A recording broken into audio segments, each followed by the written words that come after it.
Welcome back to Asinine Radio, a weekly podcast where we talk about music, and, well, that's pretty much it. So, let's go!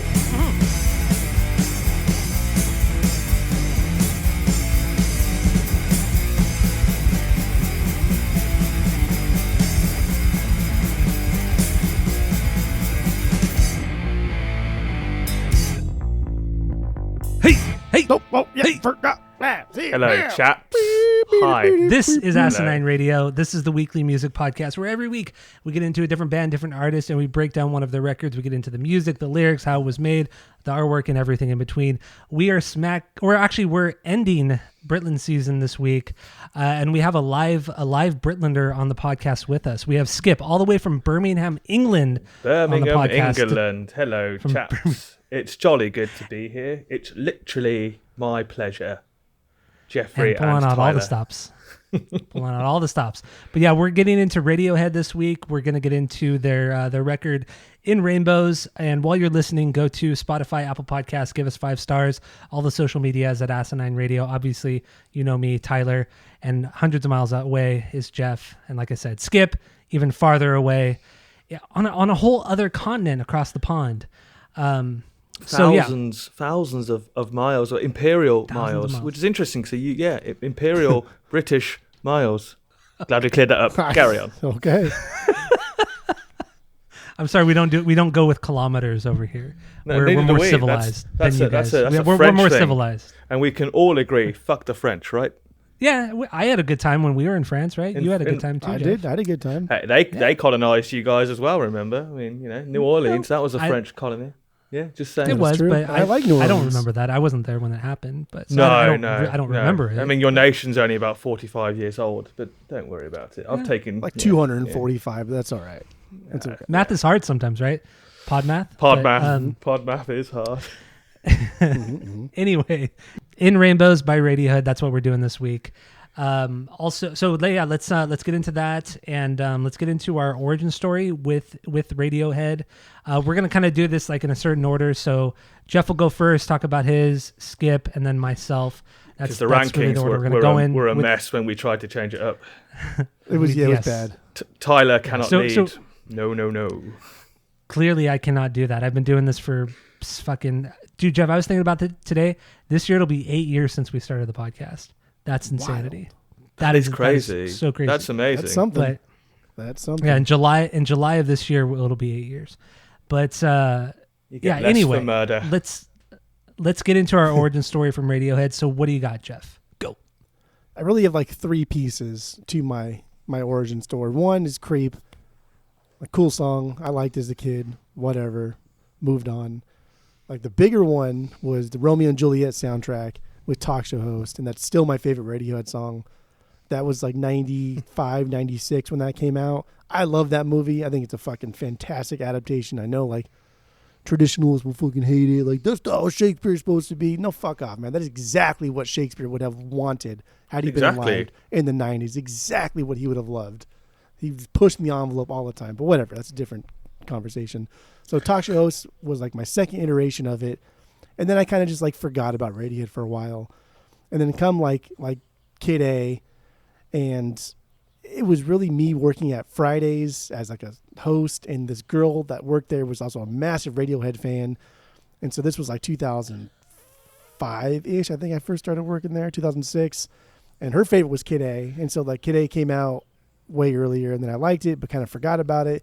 But it was her love of like Radiohead that really like ignited it and finally lit the fire. And then from then on, I was like just really into Radiohead, not like super into them as like, Blink and Weezer and stuff like that, but they were always just on my radar. New album came out, I'd still listen to it. So it was her, and we actually went to a couple of her parties, Tyler, and there was one specifically that we went to where we got kicked out because Mike barfed in the gazebo. Oh, that party. Yeah, that was a wild one. That was a wild one. That was the girl that like she fucking loved Radiohead, and her and I just constantly talked about Kid A, and her favorite was actually the Bends. Now that I'm thinking about it. Oh, Well, that was early. That was early. This was like 2007. So it was still that still was early. 07, 06, 07, yeah. That was like her introduction to Radiohead. But yeah, that's Talk Talk show host is for sure my true introduction, because that's when I paid attention to the band and said, oh, that's the same fucking band that wrote Creep. Like, what the hell? This is so much better. This is an amazing song, and Creep was just kind of like a throwaway song. But then like Kid A obviously was the focal point, the turning point, to where I was like, wow, this is an album. This is something that is amazing. This is something that I'm going to buy in CDs and listen to constantly and throw on my iPod eventually and then listen to over and over and over, still to this day. So Kid A, I don't know where I was going with this. That's it. That's all I don't got. either, but that's fine. Yeah. So Well, what do you got, origin Skip? story. What's your origin story, Skip? With Radiohead? So for many years, I thought I hated them, which is now I think a shock to people, because as I touched on in the rankings, there's a very lazy English journalism around the turn of the millennium of sounds like Radiohead, and it was thrown at Muse. In fact, it was thrown at all the Britland season. And additional Britland season bonus episodes such as Elbow, and mate, don't get into them because it's dirge. It's dirge. So there was this whole lazy shorthand, like Keane as well, of basically any British I band. forgot about Keane. Totally forgot about that band. Very easy, and Lord knows you'd want to try. Just boring indie rock. Oh God, Yes. mate. Noel Gallagher said the three worst members of a band are always the keyboard player, the singer, and the drummer. That's all you are. I was like, that's so This coming from Gallagher, Gallagher, yeah. from one of like the most boring British bands of all time. the most releases. obnoxious, yeah. Yeah. But he's right. He's right about that. Noel's the funny one. Liam's just Liam. Can't really do anything apart from snotty vocals. Anyway, tangent. So I disliked Radiohead for years, and I was working in a coffee shop / cafe, like restaurant, and we had this amazing head chef. His name was Ryan Bonnyman, which is the most Scottish name you'll ever hear. And every time I walked in, I'd be like, "Oh, what's this music? It's fucking great!" And he looked at me and said, "It's Radiohead, eh? You know this?" Because we used to talk music all the time. We'd bond over Bowie and lots of other stuff. And he's like, "You're taking a piss, like you know it's Radiohead." And I was like, "Well, okay." So that's my really bad Scottish accent. Sorry, Lindsay. My girlfriend of the pod is Scottish, so she's cringing. Better than our accents. I believe Well, it. Better than our I had Scottish to accents. explain accents to you guys, didn't I? That was funny. What's an accent? So anyway, Mind you, we come from a giant country full of really you got different accents. accents. Yeah, that's the ironic thing. Anyway, long story short, We do. I was like, right, I need to check out this Radiohead. So I used to get up at the crack of dawn to walk to work. It was always dark and stuff. So I put my headphones on, some decent cans, and I put on Kid A, start to finish, and it blew my mind. Like, I think I even cried. Like at one point, it just hit me. This whole thing. It's one beautiful piece. You know, it's stronger than some of its parts, and the sums are pretty damn strong. We kind of gush over it in the rankings. It's a perfect record. 3 out of 3 for me. It was my number one, so it's not really a spoiler. Jesus. No, correct. So, and think, Are we wrapping up the podcast? Like, are we? No, are we just done? Kid A, Or- Kid A. I'm not talking about In Rainbows Oh, here, okay. bro. Oh, that's true. That's true. Yeah. Okay. Sorry. Yeah. I'm talking about my number one album. So yeah, it was dark. It was winter. It's cold. I'm walking through. There's no people around. So it's a really incredible experience to have Kid A, this cold, electronic, emotional record.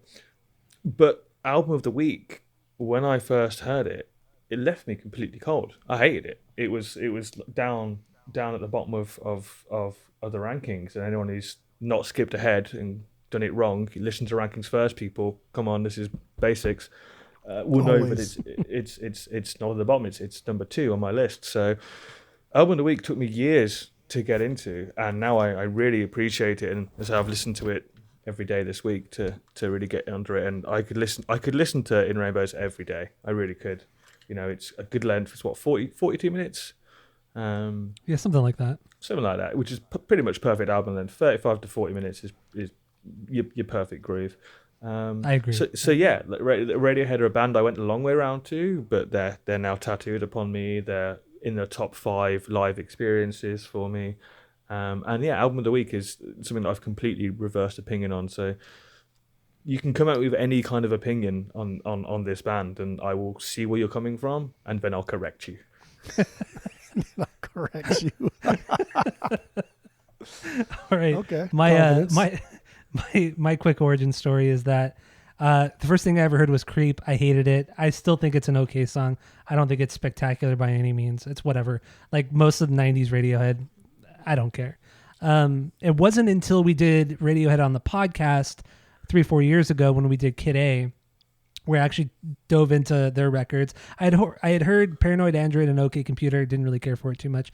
But when we did Kid A back in 2020, that changed everything. I mean, Kid A is something so different, so cool, so unique, just an incredible fucking record. So yeah, those are my two origin stories. I don't like Creep, and Kid A is a perfect album, hands down. That's a perfect album. Did you give it a 3 out of 3 on the episode? I'm sure one of you gave it. I believe I did. I think you did, Tyler, because you give everything a 3 out of 3. True.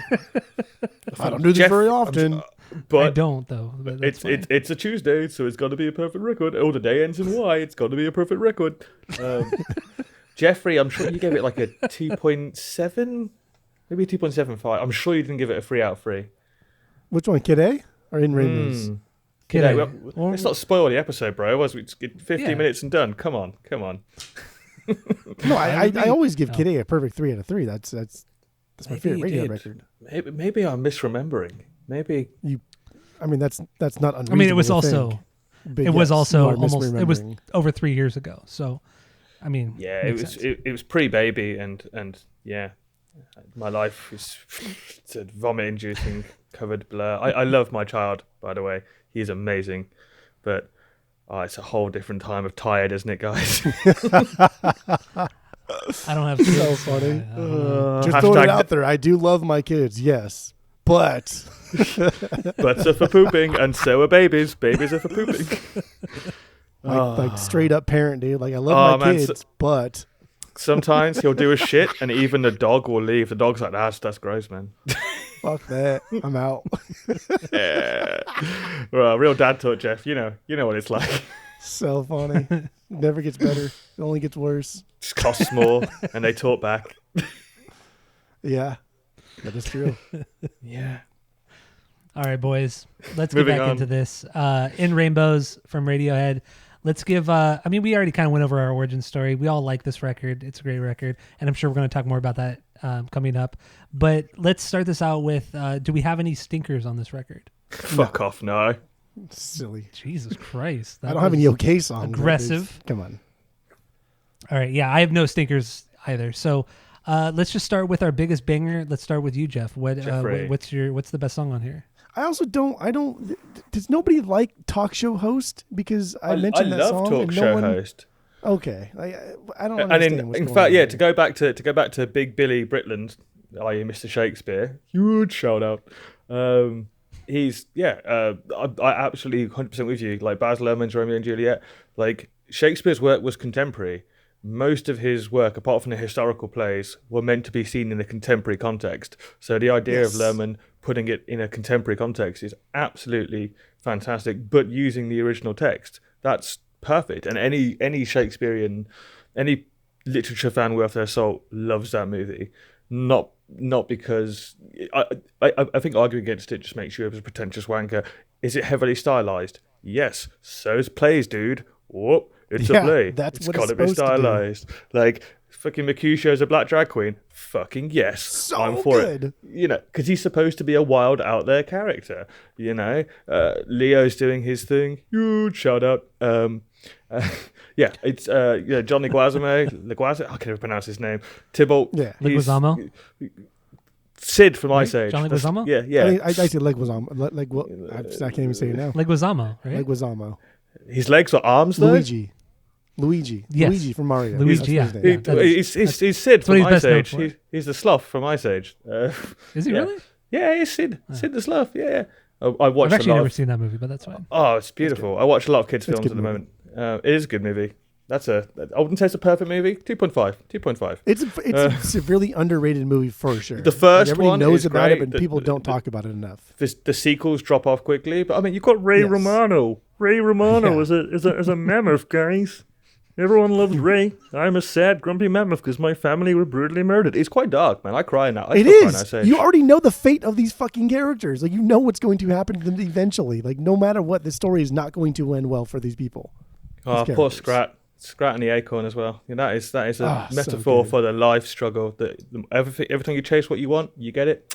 It's not what you want. Tom York found that out. Kurt Cobain. Like found that out. character is Sisyphus, Yeah. right? That's constantly pushing that fucking thing up the Yeah. hill. And that's the acorn character. Like, constantly, Yeah, he's Scrat. always going Yeah. to lose. Yeah, life shits So on you. good. Yeah, So that's good. Ray Romano.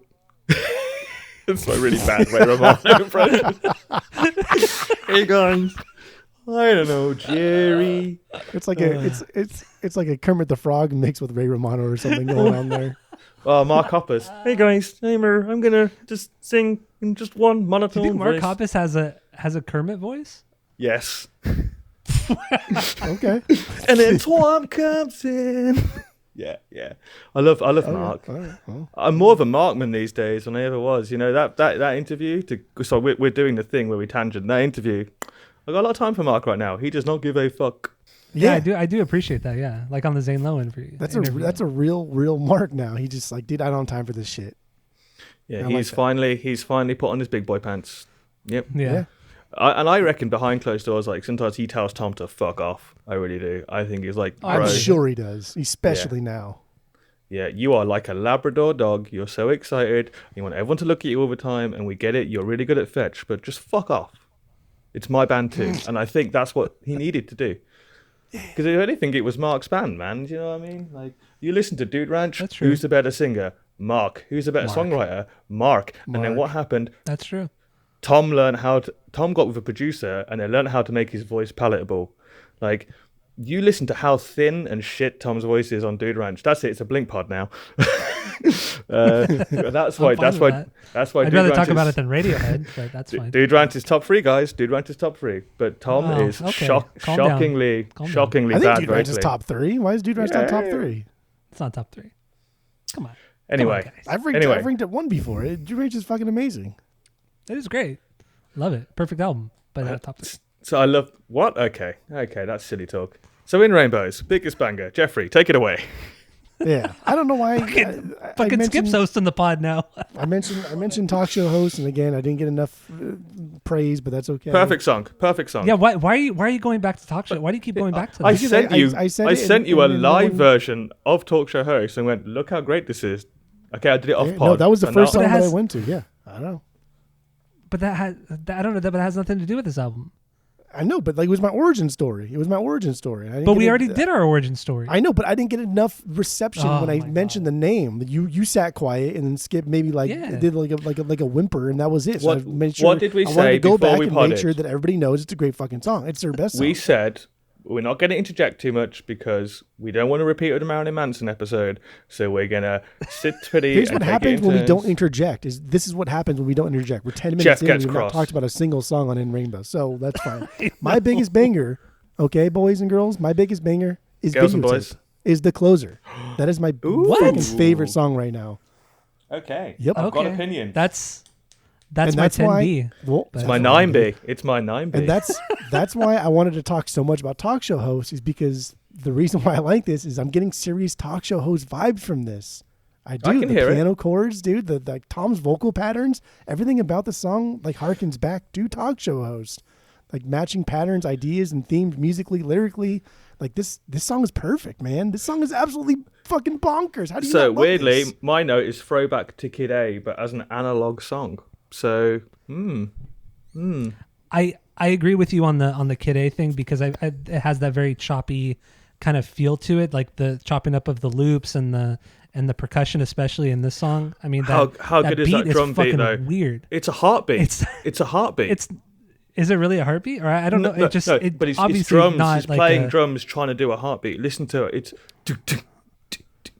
Oh, is that what he's doing? Okay, well, I That's don't what think I he did a hear. very good job That's at it. what- But to me, it just sounds like a loop. It just sounds like he recorded just that one, Yeah. one part, and then they would just loop. They just tape looped it, but then they cut it off so it doesn't have any. It doesn't ring out, which is it's a cool effect. It's a really cool effect, and That's what I'm saying. it It does goes- harken back to the Kid A stuff. It goes duh, duh, duh, duh, Yeah, I get. Okay, yeah, duh. I guess. It's a heartbeat, and it adds so much tension with those piano chords, as Jeffrey says. And this is Jeffrey's banger. Let's let Jeffrey McCreed Yeah, take shut over. the fuck up. Otherwise, I think it's a filler song. But Get great- the fuck out. great- Fillers. okay, There are no filler okay, songs. hold on.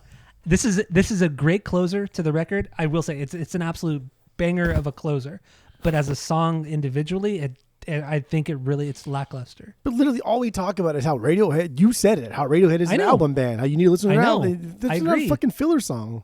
I agree. They are an album band, 100%. Then don't call it And a this filler record song. is It's not a filler song. But if we're gonna take the songs out individually, then We don't yeah, need to take the songs. absolutely. We just have to remember Big Banger. But we just did. did. And What do you got? pause. What else you got on this song, Jeff? I feel like the fembots in Austin Powers when they're like malfunctioning and the steam's coming out their heads before they explode. When he's like, when Mike Myers hitting him with the pelvic thrusts. One of my friends compared girlfriend of friend of the pod, Lindsay, to a fembot. He was like, literally, congratulations, you're dating a fembot. She's tall, blonde, with massive tits. And I was like, oh, yeah. Fembots, so cool. Such a fucking cool thing. Do you ever do those pelvic thrusts like Mike Myers does? I don't do I'm that doing aggressively. them. I I'm just doing them. I I'm don't doing feel them right comfortable now. doing it. Oh, behave. All right, let's get back to videotape. Dude, Yeah. Tyler, What- you were what else doing you a got on terrible this job at I'm- moderating this I- podcast. I'm dude, just telling you okay. that. So like, Yeah, what do you got? as a closer, it just doesn't get better. It doesn't get any better than this as a closer for this album. This is the perfect way to just end the album, but like also leave us hanging a little bit, right? This is like a fight that just happened, and as the dust settles, like the song's already gone, and the dust settling, you kind of sit back in your chair and realize, what the fuck? Like, what was all that? I got to listen to this again. And coming off of like the first track, right? If you loop this, because I did that too, you loop it from videotape and go back into 15 step. 15 step. It's just like, it kicks right back up. It's like a fracas, like a fight. The dust settles, and then 15 step drops back in, and it's hectic and chaotic. And like, this is why Radiohead is so great. This is why Radiohead is God tier, is because they can do whatever the fuck that they want to do and do it perfectly, do it amazingly, do it better than most people could ever dream of doing it. Front to back, 15 step to videotape. It is unreal. Unreal. What a journey. That's cool, man. Journey is the destination. So I think videotape is it's my 9B, but it's still a B, definite banger. And the reason it's so good is it's deceptively clever, and this is what Radiohead are really good at. A bit like Pyramid Song, everyone goes like, "Oh, it's really complicated," and it's not. It's 4/4. It's just the way they play it. If you listen to videotape, there's loads going on. There's these. When I say I go with the heartbeat thing, if you listen, there's loads of like breaths in the background as well, and they're using that as a kind of percussion. And the vocal has this lovely lilt to it, and then as the song goes on, it slowly comes into time with the piano, and it eventually comes into perfect time with the piano, and that's how the song, without doing much changes, and that's really clever because you're adding dynamic without changing the dynamics of the song, and that's simple but very, very clever. Convoluted and complex isn't the same as clever. Like Tool, they can be convoluted and complex, but they can be fucking boring, right? Radiohead are like the opposite of Tool. They don't go on about. In fact, they underplay. They underplay time signatures and complexity of instrumentation. They don't. Radiohead doesn't rely on the odd time signatures. They don't rely on it. That's a big difference between them and Tool. But there are still some similarities between the two of them. They're both mainly their fans, idiosyncratic. actually. But yeah, and they're both idiosyncratic bands. They're both unique bands. It's just totally unique in a boring way, whilst Radiohead are unique in a very successful and interesting way. But yeah, I mean, videotape. It's not my favorite closer of a Radiohead record. That goes to Wolf at the Door from Hail to the Thief, because I love Angry Tom. Angry Tom is my favorite Tom. What is Angry Tom? He just raises his voice a little bit. Well, when he does the rants, like with Myxomatosis or Wolf at the Door, you know, got the fan in the face, the fat, don't you fucker, don't you dare, don't you fucking. That's great, man. Investments and deals, investment. Yeah. When he sings in his lower register and kind of gets ahead of the beat, like It's cool. And like you when he does- reminded me of Cedric from when he does stuff like an At the Drive, and that's what. Well, that reminded me of. I do. I mean, in the rankings episode, bro, I already brought that comparison. It's almost did. like I You did, have you did. ideas. I can back up my opinions, bro. Yeah, there's this wonderful, like, yeah, I love Angry Tom. I like Sad Tom. I even like Happy Tom. There's not a lot of Happy Tom. There's quite a lot of Happy Tom in this. Melancholic Tom. You just Happy love Sad Tom. Radiohead. In the end, that's what it comes down to. You I just love this Radiohead, band. but yeah, Videotape. It's a low B for me. But oh my god, I mean, there's so many BBs on this record. Like ranking these songs was the hardest part of this week because, as I said off pod, it changed every time I listened to it. I completely changed my orders. Like this is today's order, and it will be different tomorrow. But Yeah. Videotape is Same. it's a great song. Yeah. But my biggest thing is it reminded me of like either a kind of if we're going into the future, it could have been on King of Limbs, and if we're going into the past, it could have been a Kid A. Kid A over Amnesiac, I think. But it's much more natural sounding. It's much more analog. It's really simple but clever as a composition, and it's a it wonderfully does lead stark into the King of closer. Limbs. It Like, does. that's- Yeah. Whoa, It's whoa, front to back. Hold dude. on Like there, video- dude. Yeah, that's you know what I mean.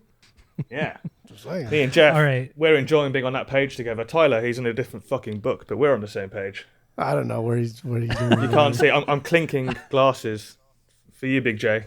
For you. What are you What does that clinking mean? glasses for? What does that mean? I don't know. Videotape. Great song. Great song. Yeah, no, it's a good song. fine. It's fine. Oh shit. Wait, hold on one second. Give me. I got it. Yeah, Videotape. I'm good with this one. Let's That's okay. let's. That's all right. We can move on to better songs, I, guess. Unless you That's have okay. really something. I No. mean, what do you got? What else you got on this No, one? that's it. Okay. All right. Oh, Whatever. That's fine. oh. So let's get. What's your biggest banger on here? My biggest banger today, and oh man, they've changed around. Is it's Jigsaw falling into place. I think. I thought you. Never mind. Okay. You thought I Yeah, said what? Today. I thought you said Today is your second banger. I'm like, there's no song called Today on here. Let's get on What? today. We're not doing Siamese Dream. We're not Fuck. doing wrong Fuck. album today, dude. Oh, let me But, just, let me but- just okay, delete my notes. No, Jigsaw falling into place. I love. We touched upon in my earlier on. I love Tom's lower register, and I think it's something that's got better as he's got older. I really do.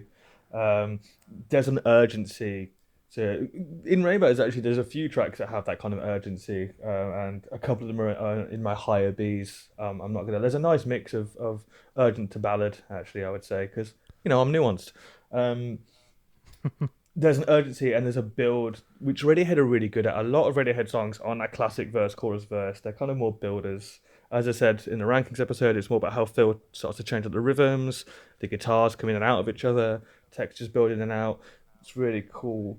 The guitars are quite clean, but they're weirdly oppressive at the same time, which is really, again, they play with dynamic. And this is a great time, I suppose, to get into Nigel Godrich, because he wasn't supposed to produce this album at all. They were after Hail to the Thief. It'd been some time, and I don't know if you guys went deep into this record in the recording process, but fuck it, I'm going to bring it up.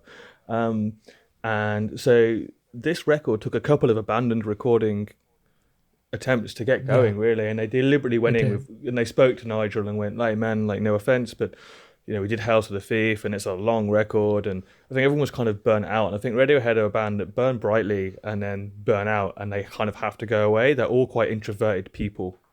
I think I know Johnny and Tom are, and they are kind of the center of. I think Ed's probably the best adjusted, and that's probably why he has the least kind of written about him. I think Ed and probably Colin. And they were all kind of burnt out of working with each other. Nigel was on every record from the Bends as an engineer and then onwards as main producer. You've done 2 genre-defining records together. Everyone wanted a break, and they started trying to do these sessions, and they all had writer's block. Tom was really, really struggling with getting material, maybe because he was balanced and happy. I don't know. Try writing when you chill. It's hard. Even the shit I write's about being miserable from way back when. But Shit sells, man. yeah, but, I mean, everyone loves a breakup, right? Everybody can relate to that at least. And then Yes. literally they were just like, fuck it, we'll do some demos. We'll bring in Nigel because he knows how we get the sound. And they just hit this sound. And I think this is the most true and warm sounding Radiohead album. It sounds like a band in a room playing some songs that they have written and they like. For all the electronic tricks and stuff that are there, there's a real analog warmth to this record. There's a richness to it, especially on vinyl. There's that kind of mid-low end that you get from, you know, analog instrumentation. And, you know, this is a band, even their digital stuff, even their, no, scrap that, their electronic stuff is analog. They build drum machines. They get obscure instruments. Tom and Johnny both love going to music shops and buying weird stuff and figuring out how to play it. Idiotech is based on a drum machine that Johnny built and still goes wrong live occasionally. And that's a really cool idea too. I love that when bands do that kind of stuff, when they experiment and they go to random shops like that and pick up shit that they don't know how to play. I mean, it could add a lot to 100%. a song or to an album. That's and it. You know, fantastic. they're all as well as musicians, and they are all good musicians. Like Tom is a great guitar player. He's a really good synth and piano player, but they're all really good composers. They're all really good at arrangements. Particularly Johnny, I think, is a great arranger. Tom's done some soundtrack work as well, but it's more minimal. So okay, so going back on that real quick, I don't feel like anybody in the band is like spectacular at their instrument, and I mentioned that on the rankings episode. I don't think any of them are. The I band think they're would good agree with you. composers. They're The good band would agree composers. with you. They could be good songwriters, but as That's why they individual switch musicians, instruments constantly. They play Yeah. other They do, people's yeah. instruments, and that's Johnny refers to himself as a jack of all trades, a master of none. And I think he undersells himself. I think Johnny Greenwood can shred guitar, but Let's hear it. He's much more We of don't- a we don't have to hear compositional it, though. guy. Do something, but they could at Go least watch try that- to do something a what- little bit different Watch that live version of Talk They Show do. Host. Listen to instead of doing just like this shoegazy every thing album that they is do. like fucking every album is something unique and completely different than what they did before. Okay, Well, you want to okay, hear genre some? You defined. want to hear some guitar? Okay, Listen, not Paranoid completely Android. Everything they and do is Just. like fucking fearless. Okay, Fearless. Yeah, Okay, you fearless. guys That's need the to- word. Fearless. hop off of it, but okay. But anyway, Hop to off go of back, it. go back Fuck to outta here. to my biggest banger, because I mean, as much as I love listening to you guys fight in real time, because Well, we were already going off on like a tangent anyway. exactly. But, Oh yeah, that's fine. So I would say you want to hear some great guitar, just free guitar solos connected by a quick bridge. Like that is some stellar guitar playing. Go learn, try and learn just on guitar. Come back to me. Carry on. Jigsaw falling into place. The drums kind of lead it, which is great, and Yeah. the vocals. The reason I think it's like sounds, because it's quite a mid-tempo album. Let's be honest, there's a lot of mid-tempo songs. This one stands out because the vocals do that. They do the Stones thing, and if you listen to the Rolling Stones, Charlie Watts was a fucking metronome, and then you had Absolutely. Bill Wyman on, but no, whatever is on bass would play ahead of the beat, which is how I play, and then Keith would play behind. So it's wobbling all the time, and it gives it a shuffle and it gives it a danger. And I think I talked about this on the Sabbath episode. And then Jagger will kind of go where the song needs to, and that kind of dictates the tempo. And it's not actually how fast they're playing; it's where Jagger puts the vocal. Tom puts the vocal here ahead of the beat, slightly. It's ahead of the instrumentation, and that gives it this tension. And the video is great, and yeah, he's doing that lower urgent register that, yeah, you know when Tom sings low but it's dangerous, and that's the word I'd use for it. You know there's some pent-up aggression there. He's not doing the typical Radiohead, we're sad about stuff and politics. You know, we're doing and this is a much more personal lyric kind of record. They've said this is their more personal record. They wanted to go away from politics. Hail to the Thief was very political, and this was a kind of answer to that. So yeah, man, it's just a really good, fuck it. It's a really good rock song. I guess it's an aggressive-ish, oppressive Okay. Radiohead I song. wouldn't say this is like a rock song. Like No, it's not the word. it's a little bit more aggressive, but it's only aggressive once you get to the bridge. Like halfway through the song, you get to that kind of bridge. And I don't know how big of a Violent Femmes fan you are, Skip. But I'm aware of the Violent Femmes, and I can hear the comparison. dude, that bridge when it drops, when it like that bass comes in a little bit heavier and a little bit more aggressive with the acoustic guitar, it's very Violent Femmes. And also because Tom's not singing like his normal higher register, he's singing a little bit lower. It's similar to the vocals in the Violent Femmes as well. I can't remember the singer's name in the band, but it reminds me. Come on. I couldn't remember, but yeah, there are many elements in this song that remind me of the Violent Femmes, like because it is a little bit faster too. It's more upbeat. The clean guitars, like Violent Femmes famous. Yeah, no, absolutely, and yeah, that's it. It could have been so easy to overplay the song and put distortion or fuzz on and kind of make it more like 90s Radiohead, and instead they go off on a different thing. And some of the guitar work's so pretty, and Ed's doing great backing vocals, and it's a really. Yeah, I don't know. Today it was just my number one. In the end, it doesn't even matter. This band, this whole record, and this band in general, post Kid A and onward, it's all about just layering and soundscapes and the little nuances. That's pretty much where Radiohead's been since Kid A, and they don't really do much. They don't really do. You just said like three things. You dismissed them as being like childish and maybe elementary. But those three things are better than anything we've heard in the 21st century. I meant that as a compliment. I think that's that's their greatest strength. I think what he's saying is their simplicity is their strength in many respects. No, individually, the simplicity of it all, adding that into the actual arrangement and the structure of the song is what makes them so great. It's all about Nigel Godrich's production. Yeah. That's it. Absolutely. They are a unit band.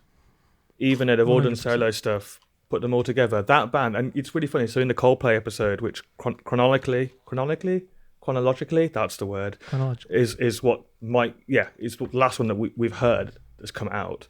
You made it go, it's really boring that they've all been the same members, and reverse that here. So it's really interesting. Dude, I don't get it. But because they've all been the same members, they have become something that is so locked in with each other. Johnny came on as a fucking joke because it was Colin's band to play rock harmonica, which he eventually played on a Pavement record, by the way, Terror Twilight, also produced by Nigel Godrich. Could have gone down that route for the 6 Degrees, but couldn't be asked. Huge shout out to Pavement. Thank you, Jeff, for getting into them. He plays harmonica, blues harmonica on that record. That's how Johnny started. He was a harmonica player who then lied about playing keyboards and then picked up a guitar and went, apparently I'm really good at this. This is cool. And that's, I think, again, why he's got this analytical arrangement brain. They're all nerds, basically. Radiohead are all nerds who can't talk to girls, who grew up in Oxford, went to university, and realised they could all be in the same room together and actually have a conversation and make kind of white boy bedroom music that's incredibly good. Yeah, and that's what they did. That's what they did. They're very British, which is why I'm here. Radiohead could not be an American band because there'd be like a loud gobshite singer or a shredding guitar player, That's true too. That's a good point. But then that's also kind of the I don't want to say the fault in British rock music, but one of the detriments of it is that they don't have. There's never since like the 90s, I feel there's not like a single member in a British band that stands out, that really shines. Everything's always like a unit. Everything's all just about the song, but nothing ever stands out. That's because we're Jeff, a true democracy, and you're based on the American dream, which is But sometimes you need that American concept. Yeah, sometimes you need 100%. That flash though. You need that one member who kind of shines. But like with British bands, like the more popular ones since the 90s and till now, I feel like there's nobody in the British bands that really stand out. Like I know Jeff really loves Arctic Monkeys. I don't remember if you do, Skip. And they are a good band. They have some great albums. I've had experience with Arctic Monkeys that include certain things which may or may not be legal. That's always fun though. Yeah. But they're one of those bands that nobody in that band really shines. But yeah, that record's really fucking good. But that's just how. That band is Alex Turner and the Arctic Monkeys, especially now. I would disagree with that comparison, but your general point, I completely agree with. That there we go. I mean, Everybody should agree with me. bar Oasis, which is all about the Gallagher brothers and band, there's not been a great British rock celebrity apart from you've got Alex Turner of the past 15 outside of years. like the shit that they do outside of the band, like the Gallagher brothers. Really, Oasis is more popular because of the bullshit between the brothers. Oh yeah, than yeah, the actual band and the music. They're the right place at the right Libertines. time. Yeah, Libertines as well. Like their music kind of sucks, but Pete Doherty dated fucking Kate Moss, so that's why they're so popular. Yeah, because the British tabloids, the British newspapers. Coldplay too. I mean, Coldplay is one of those bands. Like they're not nobody in. I don't know. It just jigsaw falling into place. There's something about it today that really just got me. Yeah, where's it in your bangers list? That's my 3B. Ooh, okay. And Jeffrey, what does that say for you, Jeff? That is my 5B. Okay. So, one thing I do want to mention about Radiohead on this record, I was a little disappointed in Tom's lyrics. A little bit disappointed. What? There aren't a lot of lyrics, and I just like they're cool. Like some of them are cool, and he talks a lot about his own insecurities, anxiety, and his awkwardness and shit like that, which is cool. I mean, that's great to be personal, but I don't know.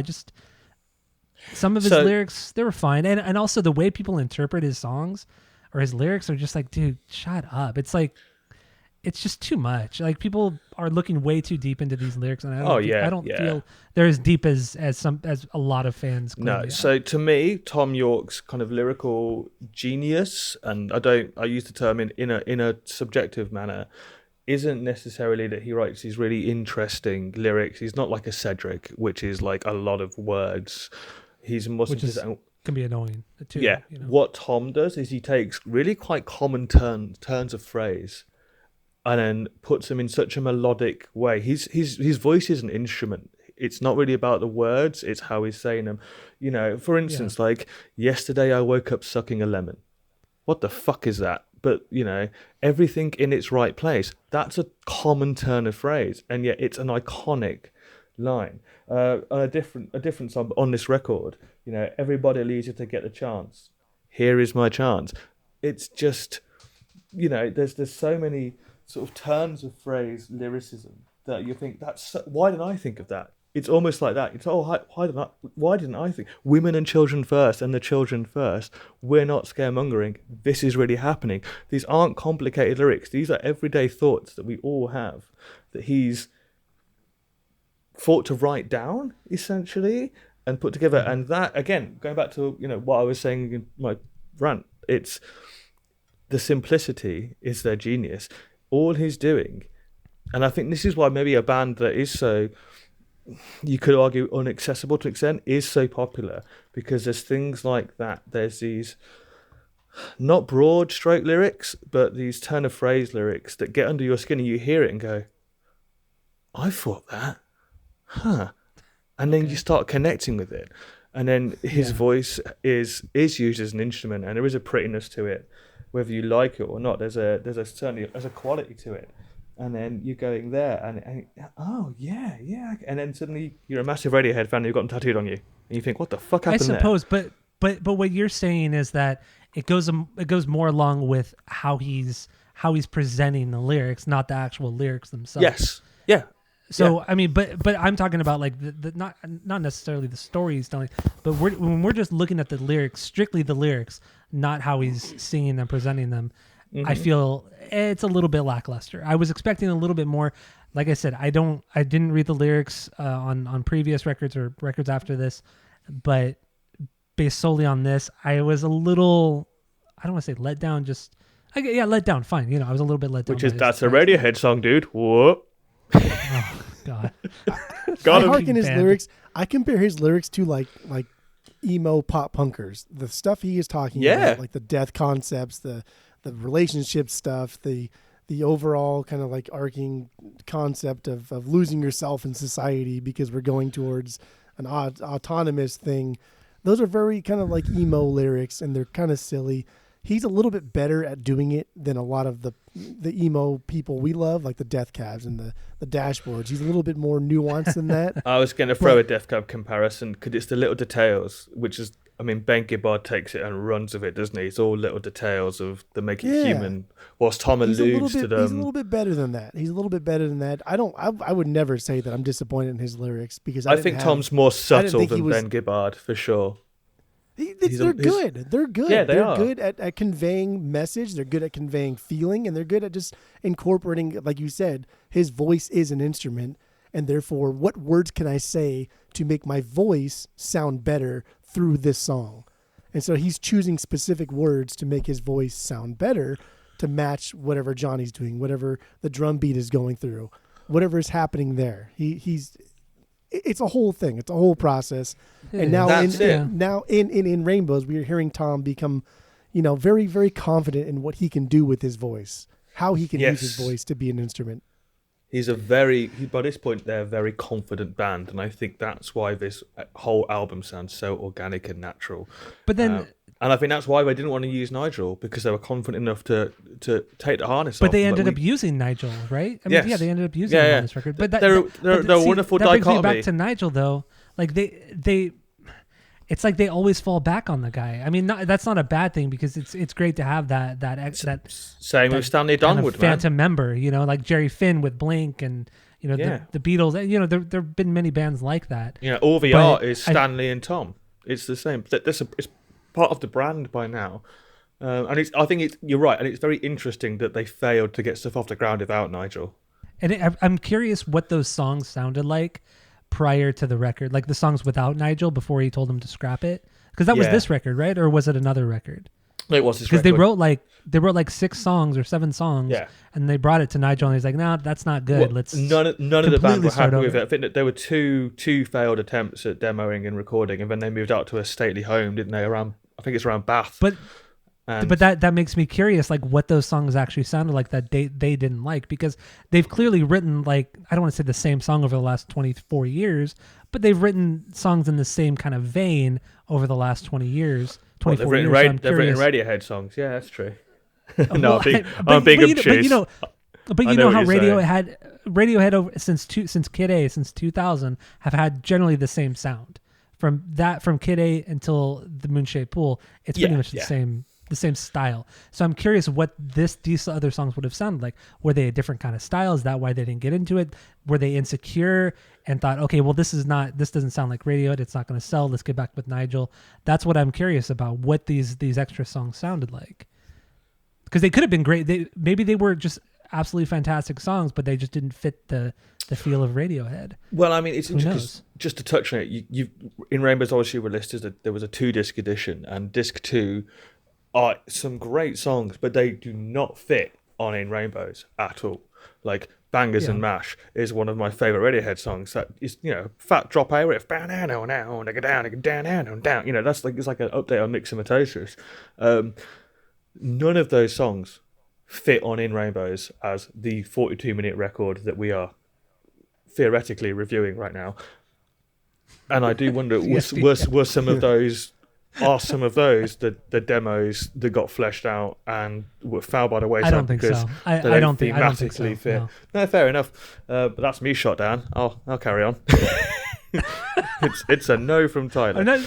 I'm not shutting you down. I don't think, Brad. like, if they were to completely scrap those 6-7 songs prior to going into the recording of this record, I don't think they would even release them after. There's no way. Like if Nigel, it seemed like Nigel was like, absolutely not. Those songs are not good. We're starting over. That's it. That's all. It's reminiscent. That's all. And that's the end of the pod.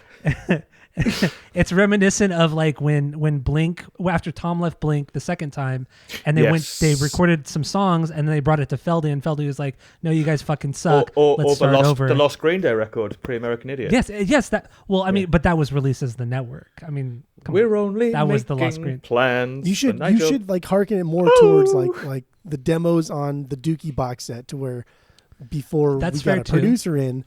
Like now, like those songs have different feelings. Those songs are different because, like, literally the song Nude has been around for so long. But it had like 3 different fucking song titles, and it completely rearranged itself. They've recorded it before, and it sounds nothing like what it does on In Rainbows. So like Nigel gets his little fingers in there like John Feldman does, and says, that song does suck. Fingies. But it just changes. Don't compare Nigel Godrich to to John Feldman. Well, You know, Nigel Godrich is oh. in Star Wars. I mean, that's fine, but so are a He's lot one of of people. he's one of the you know? stormtroopers in Episode 7. Yeah, Okay, but so was Daniel Craig. yeah. If it's those two together, I believe. Yeah. Oh, was it really those two? Are you being In serious? the same scene, Yeah. where she's getting mind probed by. Yeah, he hasn't got a line. He's just there, and they're like, "Oh, you're British. You like the Star Wars. Do you want to be in it?" Yes. You like Because that was the Wars. same scene that Daniel Craig was in. That same scene. I believe so. I could be wrong, and I'm sure Yeah. some Radiohead fucking neckbeard will get online, give you guys 1 star on Spotify. You shout out, give us 5 stars, and correct me. But I know who's in The Force Awakens. Okay. Let's There were a not lot of talk people. about Like that. Simon Pegg Oh was in yeah, there too. and Nick Frost. There were yeah, a lot yeah. of little British guys.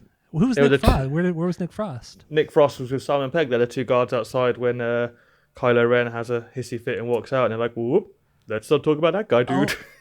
I thought Oh Simon Pegg. yeah. I Simon thought Pegg- Simon- Simon Pegg is also a voice character, isn't he? He's one of the he's the alien who sells them he gives Ray the food. Yeah. Yeah, I was going to say, and I it's thought he was worth also in the all costume Chris. as well. Yeah. But- He Oh, he is, was 'cause- okay. But he's he a had 2 real parts. celebrity. Yeah. Well, he's also close with JJ too. I mean, with all the Star Ugh, Trek stuff. JJ Lens Flare Abrams. Yeah. Lens flare. Hey, Let's- also let's- Spielberg did that a lot too. Throw out the entire script for Episode 9 Not and every fucking just 10 minutes though. make it up as we go along and ruin the entire saga. Oh man. Oh, Okay, hey. we can't get into stuff. Okay, we're not going to go down. No, this we road of can't. Star No, Wars. we can't. This will We go on for could. 2 hours. Yeah. This will yeah. go for 2 hours. But But the Rise okay, of Skywalker is bad. Let's leave it at that. it's fun. But Jigsaw falling into place. I'm good with this song. Yeah. Do we have anything else on this one? No, we're good. Oh, where's it Fucking fit 8 for more you, songs Jeffrey? at least to get Oh, it's through. your 5B. It was your 5B. I remember now. Yeah. Carry on. Yeah, it's Carry my on, 5B. chaps. Jeffrey, what's your 2B? All right, boys. Oh, no, Tyler, what's your 1B? I didn't do my 1B, but that's fine. You can skip over me. My 1B is 15 Step, the Of opener. course. Oh, it's a banger. Why? It was Okay.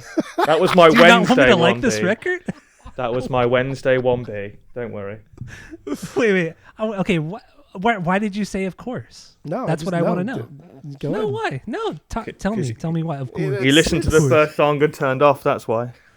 It's the first Well, I song on mean, the you're not album. wrong, And it's rock based and it's hectic and it's chaotic. Yeah, I get it. It's fine. It's a good song. It's a perfect song. It's a perfect. It's a good little like throwback to Kid A a little bit. It has that kind of that chaotic, distorted like beat going on.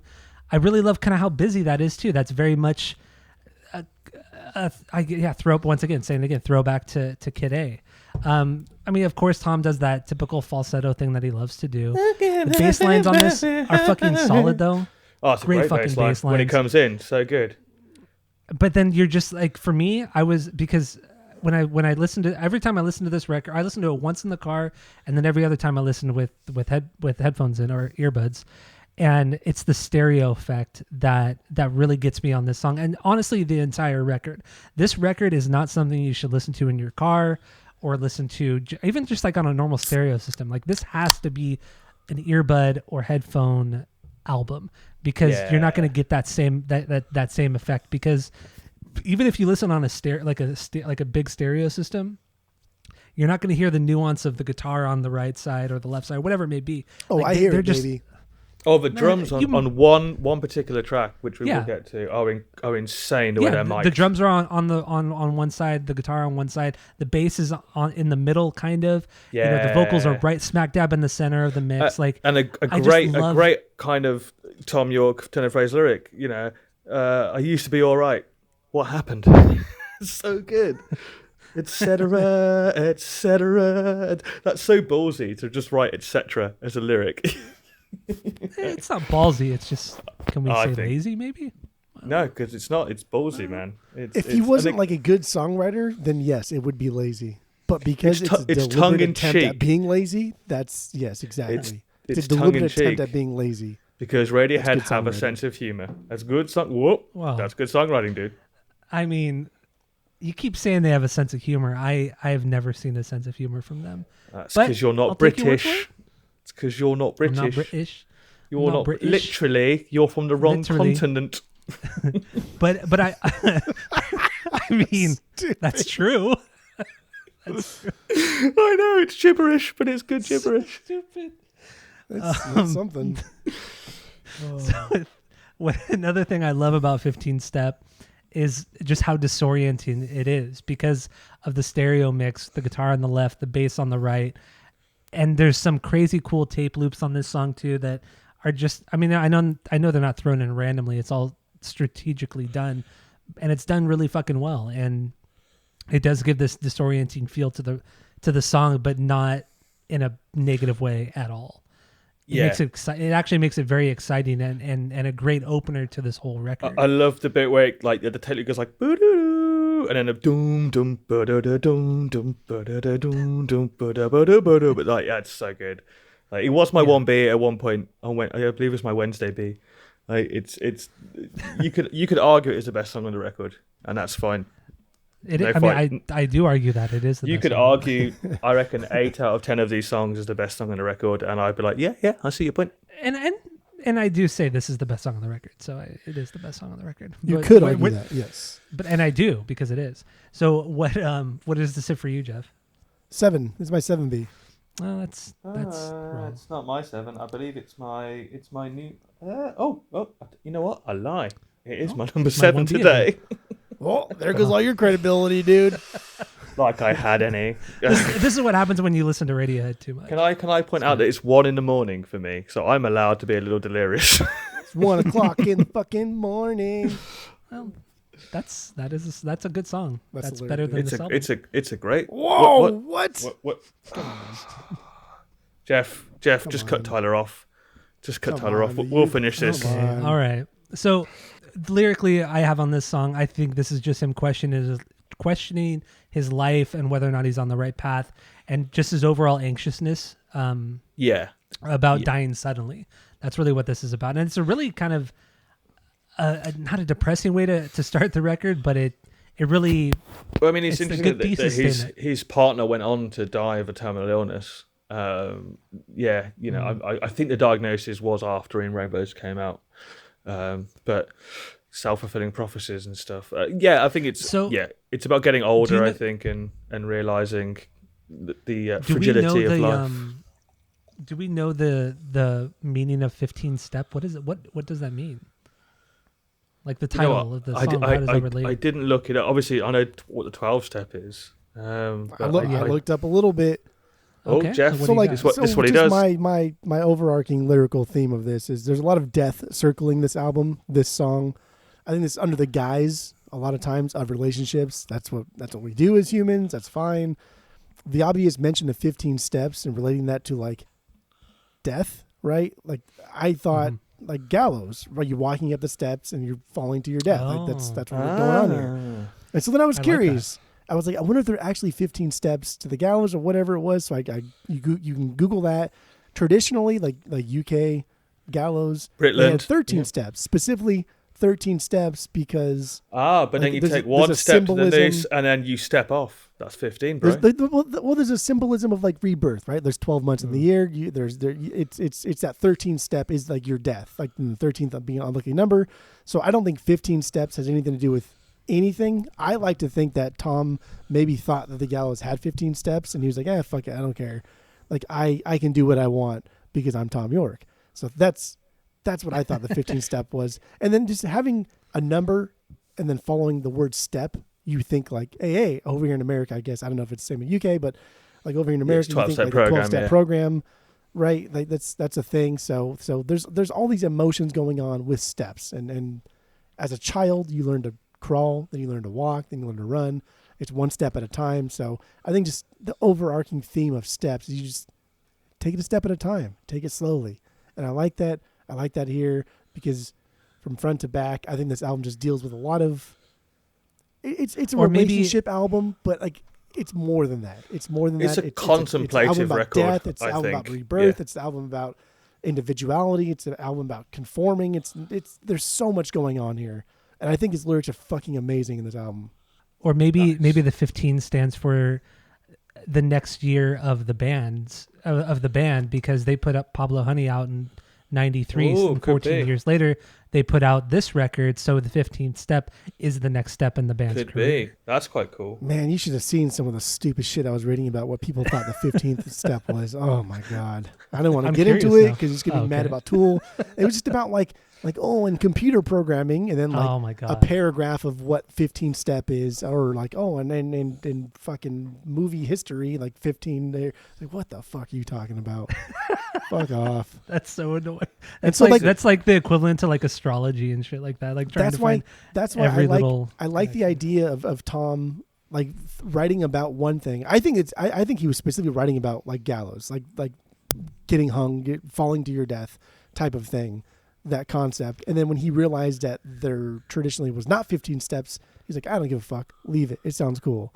I like that idea because it just shows that he's not conforming to the fucking neckbeards, as Skip had said. He can do whatever the fuck he wants. 15 steps just sounds cooler, right? Who cares? yeah. Yeah, it's pretty It cool. does. But then it kind of makes me think like that Perfect Circle record, that first one, it was called 13 Steps. I wonder if that has any like Probably. what's the meaning behind that? Does that have something to do with this 15 step? Oh, I don't think know. that's more like alcoholism plus one. It's that 13th step. Oh, is that what You that finish is? 12 steps. Oh, God. Why not? Let's just say it is. Man, Fuck that's it. even Yeah. gross too, because like if like completing the 12 steps, right? Just not even to, to shit on any kind of the 12 steps in any shape or form because it's fucked up. But to think that you're above the 12 steps and put a 13 Yeah, step it's in the there, kind of thing I that don't Billy know, Howard man. and That's- Maynard James Kinning would do, isn't it? Do you know what I mean? That's like pretentious beyond pretentious. That's That's fucking what I'm some saying. stupid shit without That's even. That's Maynard, what I'm dude. saying. Ugh, that's And then he that's also Maynard. makes his own wine. Perfect. Yeah, there we go. Exactly. What a I just threw up in wanker. my mouth a little bit there. Excellent. Oh, Excellent. shit. All right, so 15 step, that's my one. Let's move on to sorry, Jeff. So what's your Tubi? What'd you say? You say sorry, Jeff, or did you I said apologize so, to me? Jeff. I said I'm- so. I'm Jeff. You sorry, should be Jeff. apologizing to me. You also Why would be I apologizing to me. ever apologize to you're you? all I would never apologize Fucking to you. idiots. That's why. Everyone on Earth should apologize to me. All right. Anyway, what do you got for number 2, Jeff? Go. Reckoner. That's my Jeff's that's my number 2B. two. Reckon The Reckon I don't. I just decided Reckoner, to throw mate. an accent in there. Yeah, Reckoner. That's my 2B. It's bloody lovely, Okay, isn't that's- it? It's a bloody lovely six. song. It's my 6. It is. It's so Hello. good. It's good. It's fine. Yeah, it's good. I enjoy it.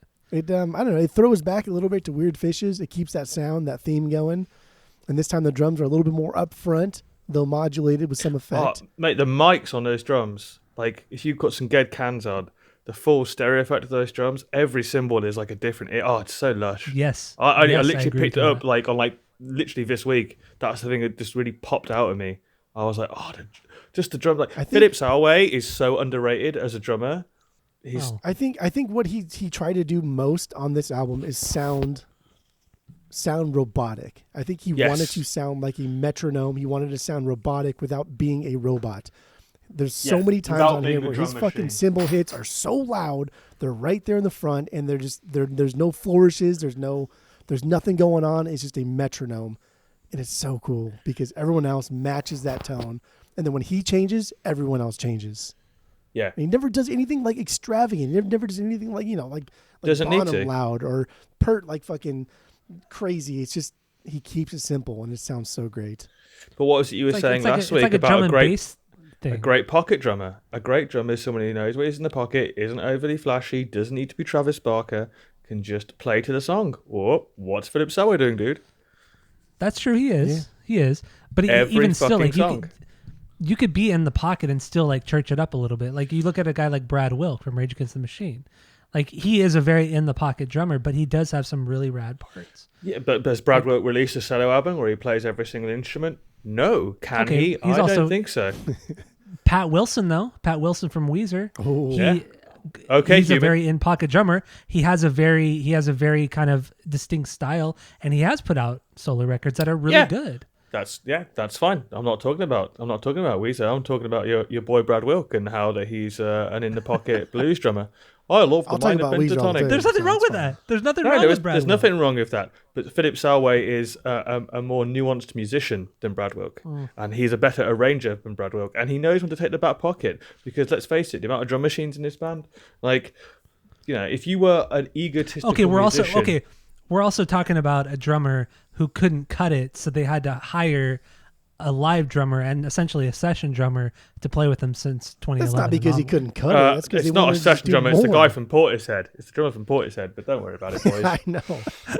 That's not the point. My point is, no, it's because he couldn't cut it, so they had to hire because there's somebody parts else. where there's two drums going on. It's like the Melvins, bro. They play two drums. Are you saying that Dale Crover And if can't cut it? if I can You finish saying my thoughts Dale on Crover? Reckoner, I'll even bring up Portishead again in my fucking thoughts on Reckoner. I reckon, okay, Jeff, boys? I reckon okay, boys and that you girls? can. Because there's two things here. There's definitely Frusciante influence in a lot of the guitar playing on this song, as the band has said. But there's also a ton of fucking hip hop in this song. This song is a fucking... What? The drum is hip hop here. It's EDM, it's Portishead, it's trip hop. That is what's going on in this song. This drum beat is trip hop. To a 100%. fucking T. And 100%. trip hop Okay, is I like see, I see what EDM, you mean. is Portishead, is that sound. Massive attack, I- bro. It's massive. This song attack. is amazing. It is unreal. And again, I agree, dude. I think Philip's drumming is kind of underrated because he doesn't do anything what you think a contemporary drummer should be doing. Should do. Yeah. It's a lot of layering. It's a lot of texture. Just a lot of nuance. He plays to the song. And Reckoner is a beautiful song. And I don't want some flash. I don't always need some flashy guy like Yes, a you Travis do. Barker. That's all you no, want. I don't. That's just all silly you boy ever talk. want. Oh yeah. Anyway, but this song too. I like going back a little bit. Skip was mentioning about how like the stereo effect of the various pieces of the drum kit. You know, you on the right side you have the cymbals going. On the left side is some weird shaker. I don't even know what it is. It's a shaker of some sort. And then you know the guitar out of the left side is something really kind of cool and unique. So like there's all this like random crazy shit going on. But then unfortunately, I'm gonna say it. Unfortunately, then Tom comes in vocally right up the center, and it's just like, oh man, dude, they were onto something really cool here, and then just way to instantly kill the whole, for lack of a better word, the whole vibe of the song when Tom comes in. Like this could have been like an incredible instrumental song, but honestly, Tom's vocals kind of ruined it on here. Outside of like that break at like 2.5 minutes, there's that break where literally everything stops and it turns into a completely different song. And then there's like the layering of Tom and the harms and everything like that. But I don't know. Some great bridges. this song Radiohead is- write great bridges. What? It's They a great do. bridge. This is Radiohead it, write. And yeah. you know who else writes great bridges? And genuinely, like Blink do write a good bridge or Oh, they pre-chorus. Yeah. Pre-chorus the bridge, definitely. That bridge in Asphenia, mwah, sublime. Oh, it's perfect. Yeah. Yeah. Yeah. Every the pre-chorus and Daddy's Little and Pretty Little Girl. Do you know what I hate more and more? That though? pre-chorus. I hate the new Blink album more and more. Oof. Oh, I keep see, no- No, I you don't. I keep Come noticing. on. No, No, you I don't. keep noticing production fuck ups, and it's really doing my head in. Like, there's so many bits where like the guitars like are way too loud, and like it's like Of course. you catch that as a like, and it's almost like he did a dry mix. Travis works fast, doesn't he? Like that's his. You know, he moans, "Oh, Jerry Finn took me like 7 days to get my snare sound, etc." And I feel like he produced the album Tangent. Like he did his drum takes for Enema. He's like, I gotta get it done. I gotta get it out. Let's get it done. I'm now got to be on this reality TV show. I've got to do this podcast. I've got to promote my CBD. I've got to do this thing for Kim. I've got this. I feel like he kind of fit it into his schedule, and so he did a dry run at it and went, yeah, that'll do. For as much as he praised and talked up Jerry Finn, he took way more influence from John Feldman than he ever did from Jerry Finn. Do you know Hands what I down. feel should have happened? That Travis should have engineered that record, and then they should have got a producer in. I agree with you on that. I agree It with you on sounds like a really, really expensive demo album because it doesn't sound like it's mastered. It sounds like it's mixed and not like it's mastered. That's fair. That is very fair. But in the end, that record has grown on me a lot more since it came out. I listen to that record probably once or twice a week, at least. I think Whether that it's on record will vinyl never or be- it's on my it will never headphones. not be mid-tier Blink for me. It's never going to be bottom-tier Yeah. Blink. and it will never Agreed, be yeah. top tier Blink. But I think it will always sit there in Oh, the middle. it's and I never love it going to for be. that. It's never going to be California bad. Don't get me wrong. Like because Fuck no. the songs are too well written. Although there's a lot of outside help on those songwriting credits, and that's fine because that's where they're a pop band, and this is not a Blink. I mean, it's always going to be a Blink podcast, but this is a Radiohead podcast. But just as an aside, it's falling for me. It's because you said Tom comes in, and I always say Tom comes in. Tom DeLonge comes Yeah. in. That's So okay. Tom DeLonge That's okay. comes in on Reckoner and ruins it. Yes. But I think he really does. And wait, What, do you, Tom DeLonge did you say really you does? agree with me on that? No, I'm talking about Tom York, the lesser of the Toms. Yeah. Tom with an H. What a pretentious cunt. That is annoying. That annoys I know. me. Well, Right. hang on. irritating. Wolver, how do you spell Thomas? With an H. But, Tomas. That's but how you his spell name is it. not. And then you shorten Thomas to Tom. So why would the H disappear? I don't spell Chris. Because it's a nickname. Tom is a nickname. Thomas DeLonge is, yes, that's his full name. But his nickname is Tom. That comparison is actually really silly because if like people's name Richard, you spell with you call him Dick. Like it's not D fucking H-I-C-K. It's just Dick. Richard Dick. Yeah, but So, I mean, if you you know. shorten your name to Dick and you're called Richard, then you are a dick. So that's fine. It's rich. That is true. I agree, but that's I don't go Christopher with an H and then go, I spell my name C-R-I-S or Skiptopher. You could, though. And then Skip to for. Skipples. dude. Do you guys hear do you hear animals in the background of my microphone here? I don't hear the dogs barking now. It's not dogs. So I live next to a horse ranch and they have donkeys. And I'm like, God, I've never heard the donkeys this fucking loud. Why do you have your windows naysaying? open? I don't have the fucking windows open. They are naysaying. Thank you. Thank you. Some brilliant humour there. Slipped under the radar. Carry on. That's a joke, dude. Donkey. No, that's fine. Yeah, whatever. This we can move on, I guess. To the Well, Yeah, Reckoner. We're back, baby. Reckoner. In some ways, we never left. I like Reckoner. At one point, Reckoner was my number 3. It's my number 6 today. We've talked about the drums. I've written it sounds old and wise, this song, and it almost sounds like it's like recorded far away. There's a like really nice kind of warmth and like it's like a cuddle, but a sad cuddle, and yeah, it sounds like it's coming from like over the hill somewhere, and you're hearing weirdest fucking like comparisons. A sad cuddle. I've hit the stouts, boys. I've hit the stouts. Who knows what can happen? A sad cuddle. But the whole band is kind of in lockstep on this one, compositional wise, and I really like how the strings like come in and build. Man, it's a precursor to a Moon-Shaped Pool. Oh, there's Johnny and his film scores right there. It's But the string arrangements, though, don't they kind of annoy you at a certain point? It's just like no. sometimes I like you got to keep with the stripped down stuff. Like yeah, but the guitar is sometimes stripped the strings down. are too much. The guitar is really simple. It's just really nice, and it really locks. But that's into what the you drums. need sometimes. Like the It's strings. all I are just- need. It's all I need. it's Okay. I do get I get the irritated with it reference there, sometimes. but that's I do get irritated with sometimes, but I think if somebody knows how to achieve a sound with an orchestra, it's always going to be better than without. Exactly. For instance, like I said, like with the Miles Davis thing, like that is my favorite album by him is when he did the orchestra stuff. My favorite like jazz musician Stan Getz when he did orchestra stuffs. I think if you can achieve the specific sound you want with an orchestra, it's always going to be better than without.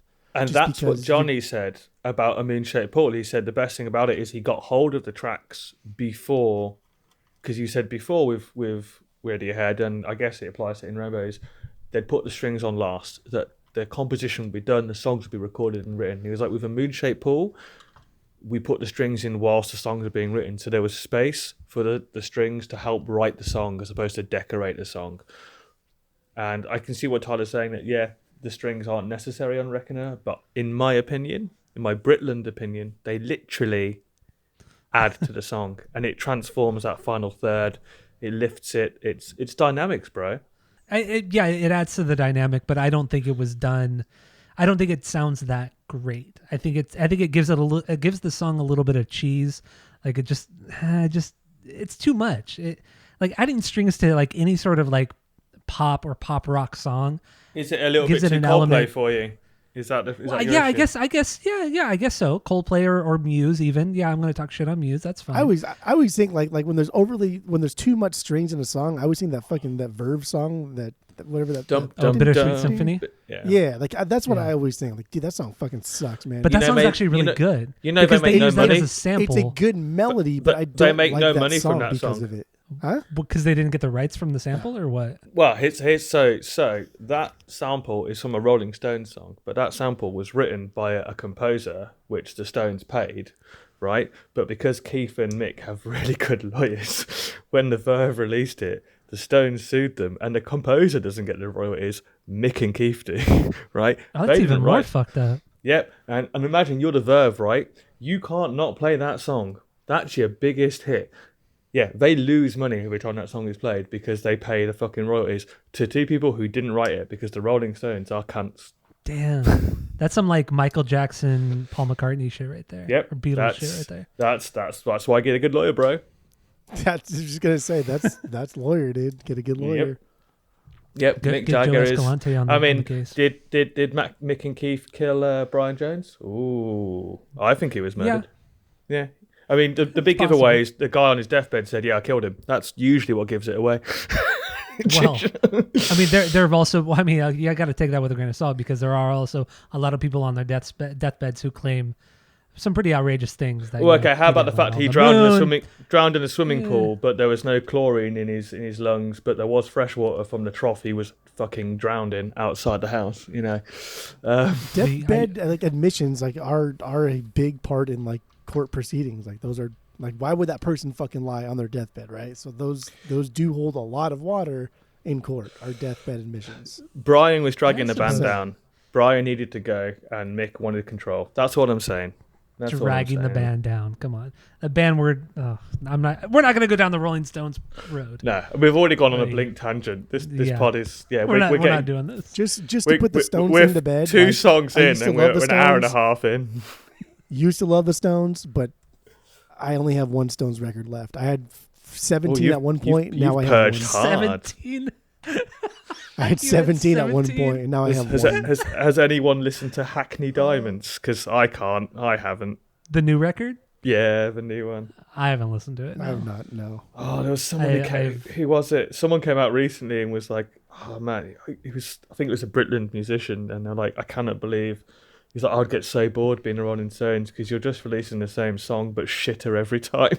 I was like, It's not wrong. It's really not wrong. yeah. God, talk about an overrated band. Anyway, wait, Jeff. What album do you have? Did you keep? Was it On Her Majesty's Secret Service, the James Bond movie? The James Bond They're movie. not overrated, no.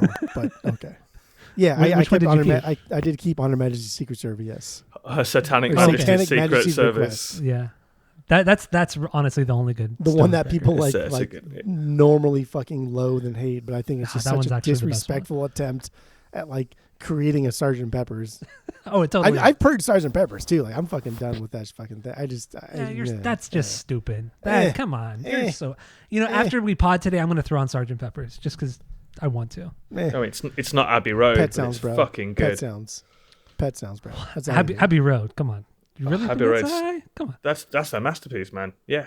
Oh, okay. Well, that's a different road we're going to have to go down. in the I future. do think Anyway. it's great. Finally, George has justice that the most Spotify played song is a George Harrison song now. Here Comes the Sun is now the most popular Beatles song.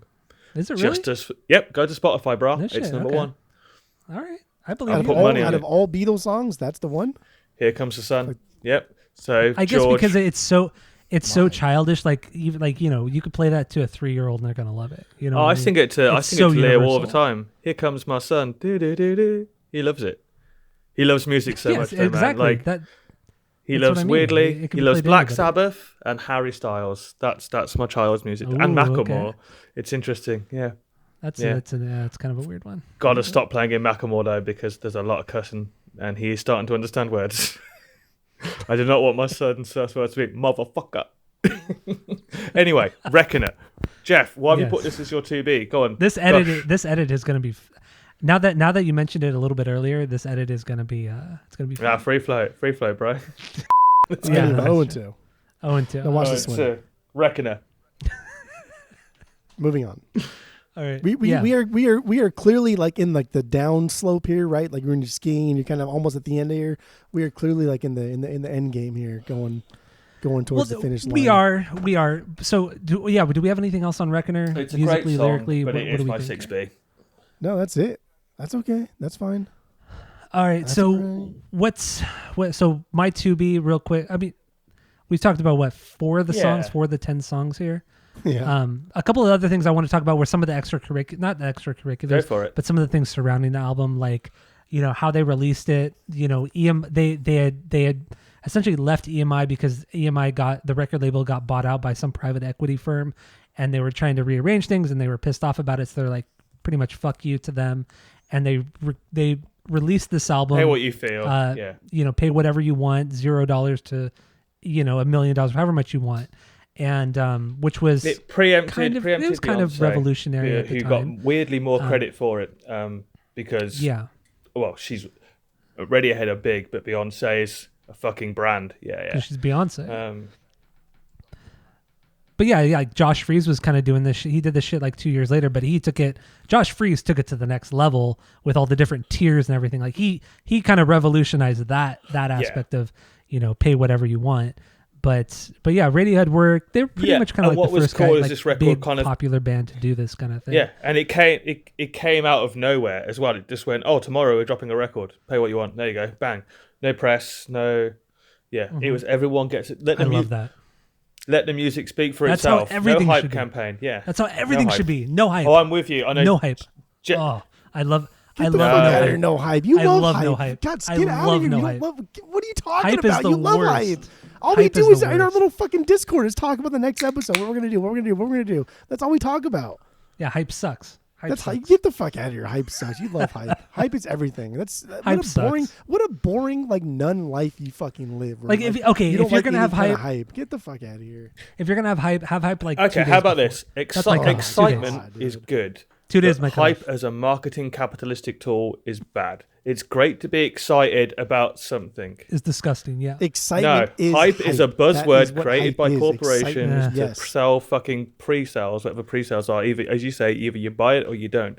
But hype is a buzzword created by corporations. Excitement is a natural human emotion. There is a difference, and I stand on the side of excitement. That's hype, dude. That's why people hate Mondays and love Fridays, love Thursdays, except Can deal with Wednesdays. Like, Tuesdays. that's fucking hype. It's all It's hype. Friday practice. Fridays, I'm in love. Garfield mate. hates Mondays. It's hype. Dude. Okay, we gotta stop.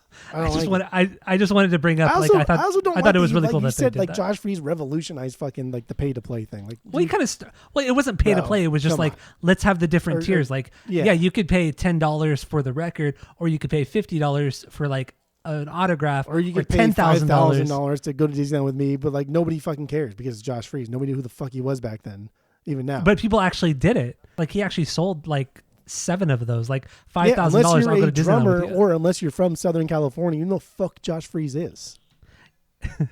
Fuck yeah. I mean, I know who the That's fuck not- Josh yeah, Freese is, and I'm that's not a just drummer stupid. from That's- Southern California. That's crazy, Jeff. If That you're is a not crazy musician, talk. you know He's a who Josh fucking Freese is. studio drummer and he plays for the Vandals. Like unless you're in the scene or no, like you the fuck Josh Freese. Get the fuck out of here. You get your goggles on, bro. You straight got your goggles on. I'm a right now. huge Josh Freese guy. I love And the you guy. got your Josh Freese goggles on. That's fine. I don't It's care. I'll cute. keep them on. It's You got cute. your I Tom like York it. goggles on. You got your those goggles on. That's It's fine. cute. It's fine. So my 2B is all I need. Just throwing that out there, All guys. right. Yeah. All I need That's is good. my 9B. My 9B. That's my 8. That's Oof. my 8. That's my 8. I thought videotape was your 9B. Oh, No, videotape was Tyler. videotape's my 10B. It's your 10B. All right, correct me. It was several hours ago now. All I need. I really like this one. And you know what? Do you know why this climbed so high? Because I was like, it's okay. Originally it was 5.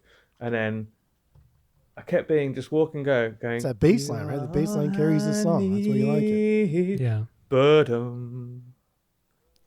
And just I was like, if I'm walking around singing a song on a daily basis, it's got to be a 2B, bro. It's got to be a 2B. That's true. I suppose. There's such, you know what? It's a really confident song because there's so much space. and it's all the groove, and it's the bass line. It's all about the feel, and there's that kind of, I don't know if it's a xylophone or one of those kind of percussive beater instruments that kind of comes in, and it's very digital sounding in places, like all the synths obviously treated, but again it feels organic, which is a word I keep going on about this record. And it's just, there's a timelessness to this song. It's just, you put it on and you kind of sink into it, and it's like a hug. And I've said that, Jeff pissed himself. What did you say earlier? This whole album, it was like a sad cuddle. Sad cuddle. This whole album is like a hug. It's like Kid A in the fact that it kind of brings you into its little world, and it goes, this is where we're at for the next 40 minutes. But it's a much warmer, more comfortable world. Kid A is, I mean, look at the cover. It's all glacial mountains and angles. Was In Rainbows it's soft and warm and comfortable and kind of sad, but it's like thinking about a girlfriend that left you 10 years ago. You're sad about it, but you've moved on and you're in a completely different place, and it's just, there's a confidence and a comfortability to it, and All I Need encompasses that. And it's such a sad, you are all I need. There's a real honesty to it, and this record's a very honest record. This album's a very honest album. It's their most personal record up until that point. I think A Moon Shaped Pool eclipsed it in terms of personal, but at this point they'd said, we want to stop writing about paranoia or politics. We want to write about persons. That's right, the PPPs, dude. And All I Need, it's just such a nice song that you could put it on like at a dinner party, and I don't know, there's something there. I know you hate the word vibe, so I won't use it, but there's something you can use it, it's fine. How it makes me I don't like it myself. There's something in how it makes that song makes me feel that it's a 2B. Because it's not the best song on the record, it's not. But that's a vibe, dude. I feel like the song doesn't really go, like, it's more of a synth driven song, but it doesn't really go anywhere. So I view it not as a filler, but it's definitely a lower tier banger. No, I get that. I do. I get what you're saying. And originally I say it was down. But once again, and it's come up because going back to this is an album band. Like it's kind of tough to take songs out individually and rank them and all that kind of crap, because it's just everything is sequenced for a reason, and it's put in this part of the album for a reason. So I don't know. I think it's just one of the most raw and honest Radiohead tracks that they've ever done, and I just love how bare and honest it is. You are all I need. You are all I know need. I am. And I think, I thank you. Yeah, exactly. Asinine Radio is all I need. It's true, though. It is true. That is Boom. fair. Next song. Come on, guys. You know what? I'm reading it in. I'm the guest star and I'm reading it in. Next song. Boom. Freebies. I'm telling you, Tyler's Jeffrey, done a shit job this week of I've been doing trying. moderating here, so... Yeah, you're right. You're very trying. Now, come on. Oh, but honestly, Freebies, we haven't even done 2 hours yet. We haven't even done 2 hours. I thought this was going to be like a 3-hour thing. Time. I don't. We got loads of time. To be honest, I don't like their cover art overall, like front to back, beginning to end. I don't like the guy they work with. I don't like what he does. Stanley Donwood. I don't like it. I don't like anything they've ever done, like I think cover it's okay. art wise. And like the cover to In Rainbows. It's okay, computer. No. Okay Computer is probably like my favorite of all they've done. But even then, No. I don't like it. I don't like this cover art either. I don't like the typeface. King of Limbs, I think, is my favorite album cover. Which one? King of Limbs. Yeah, that's probably the coolest. I would probably say yeah. that's the coolest one. That's the most, I don't know, unique and menacing looking. But I don't like these, man. I don't like that guy. I don't like him. That's okay. I don't like it. No. I'll let him know. I'll give him a call. Yeah. Because obviously everyone in Britland knows each other. Call him up I'll on the just pop telly. over, have a cup of tea. I'll just have a Gonna cup go of tea meet with him you, at the mate. pub. Hello, Stat. Eat your crumpets and drink at the your pub. teas. Yeah. Whatever. Pint of mild. And we'll chat about how Exactly. Jeff doesn't like your work. All I Need. That's my 2B. That's this my is AB. It's a good bloody- song. I like it. Yeah, this is lower. It's bloody lovely. It's fine. I mean, lyrically fine. though, I feel like this is just about like his deep love for a girl and how she doesn't feel the same way, but he doesn't care, and he'll do whatever he can to get her. Which is kind of creepy. Yeah, but, he's he's an insect, but she's all he needs. Yeah.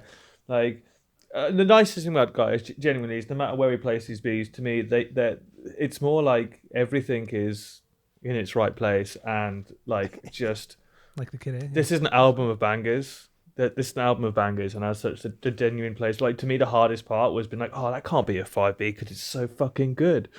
But I'm like, there's 4 other songs that I like fucking better right now. So we'll argue about semantics and we'll argue about the Radioheads, but I can't argue. Like, if you've got a song that I'm like, oh, that's a 9B, but to you it's a 1B. I'm like, no. Like Videotape, in fact, I'm like, yeah. Mate, that could be a 1B. That could be a 1B, Wow. and I'm totally cool with that. It can't be a 1B. There's only one song on this album that I truly think is like the weakest song, and I cannot believe it's not. And it's 4-star, right? Yeah, that is. I think that is like objectively the weakest song on the album. That's my 2B. It is. Oh my god. That's my 2B. Oh, but you really like the Beatles, and I do like 4-star to me is very John Lennon. But it's a like very also John like Lennon early the solo most piece. stripped down. It's one of the more stripped down songs on the record as well. It is. It's a great song. What do you guys? You guys are all freaking crazy. It is. That is like objectively It's the not weakest song on the album. It's not a bad song. It's just number 10B. No, That's all. Yes. That's Great, fine. great use of the stereo. It's just an acoustic led song, which is crazy. That I'm surprised you don't like it as much, Jeff. There's a lot of cool nuance It's a to his really guitar nice- playing there, yes, but I love how stripped dude, down it come is. on. It's not even that stripped down Yeah, though. it's a really nice. There's orchestral stuff Yeah, but in like- that song. It's not stripped It down is in at there. all. No, it is. But it's one of the more stripped down songs on the record. Outside of Videotape, this definitely is. It's weak. It's weak. I What say you're trying to say just is weak. just yes. melodically feel it reminds me of a Lennon solo piece. It's very Beatles influenced. You're not and that's okay. cool. Well, you're not. And it's You're not making me feel good, Skip, when you say that. Because I don't like Lennon solo stuff. I Yes, really you don't. do. it's hit and miss. I mean, McCartney's. I mean, George is the best solo Beatle. Let's be honest. Well, that's although some of his okay. stuff in the 80s You know, is rein it back a some of little his bit. 80s stuff is Rein it back a little bit. all right. McCartney definitely is the better of the soloist. The solo. Temporary. Oh, dude, temporary Temporary. secretary. So good. Dude, it's So incredible. good. Yeah. You know what? Do you know what McCartney's biggest problem is? He He has no survived. problem. Ouch. No, but that's why people shit on him. People shit on Paul Okay, because he's still alive. that's fair. Paul McCartney was the best songwriter in the Beatles. George is the most underrated songwriter, and Ringo did more for drums than people give him credit for. I would agree with you on all of John that. was a Yeah. And also, John was a cunt. Paul was like the most focused out of all 4 of them too. He had the most drive. Oh yeah, He was the Hands down. Paul held them together after Brian Epstein died. Without that band would have fallen apart. And you forget they were kids, man. They were in their 20s, and Brian was basically their dad, essentially, and then died, and then Paul, and in his more candid moments, John would admit to, I spent 10 years trying to keep up with you. That's a John Lennon quote to Paul McCartney when he didn't Makes realise sense. he was on microphone. makes sense. Yeah, but everyone thinks, you beat your wife, abandon your kid, and name an airport after you. Fuck you, John Lennon. Fuck you. All right. Anyway, we're not talking There's about some that. great songs though. We're not talking about. No, we're talking about Forced Up, Yeah. which has a Lennon feel to it for me, and that's not in a bad way. It's not a bad song. It's a pretty good song. It's better than a lot of songs. Every song of Pablo Honey, in my opinion, apart from maybe Creep or You, Yeah. but it's the weakest song on In Rainbows. Okay. Well, that's fine. But go on, why do you like it so much? I mean, the floor is- what it comes down to, I like how it's one of the most stripped down songs on the record. I like how just straightforward it is. They're not trying to do anything super complex. They're not trying to layer a bunch of shit. I understand. It's not just like Tom and an acoustic guitar. I get it. That it doesn't need to be that. But I do like it for its almost simplicity on every aspect. It's like a nice breath of fresh air on this record. And for this band, for the most part, I mean, every record, It's a and really almost nice- every song it's a really has like nice- a wall of fucking sound. It's a really nice interlude because it's kind of in the middle of the record as well. Yeah, it is. It kind of separates the two halves. It's an interlude, And also, which is cool. lyrically too. Like it's the typical, selling your soul to the devil. Very just kind of like basic concept, and it's just kind of I just like it for its simplicity. Really, that's what it comes down to. I think it's a solid song. Okay.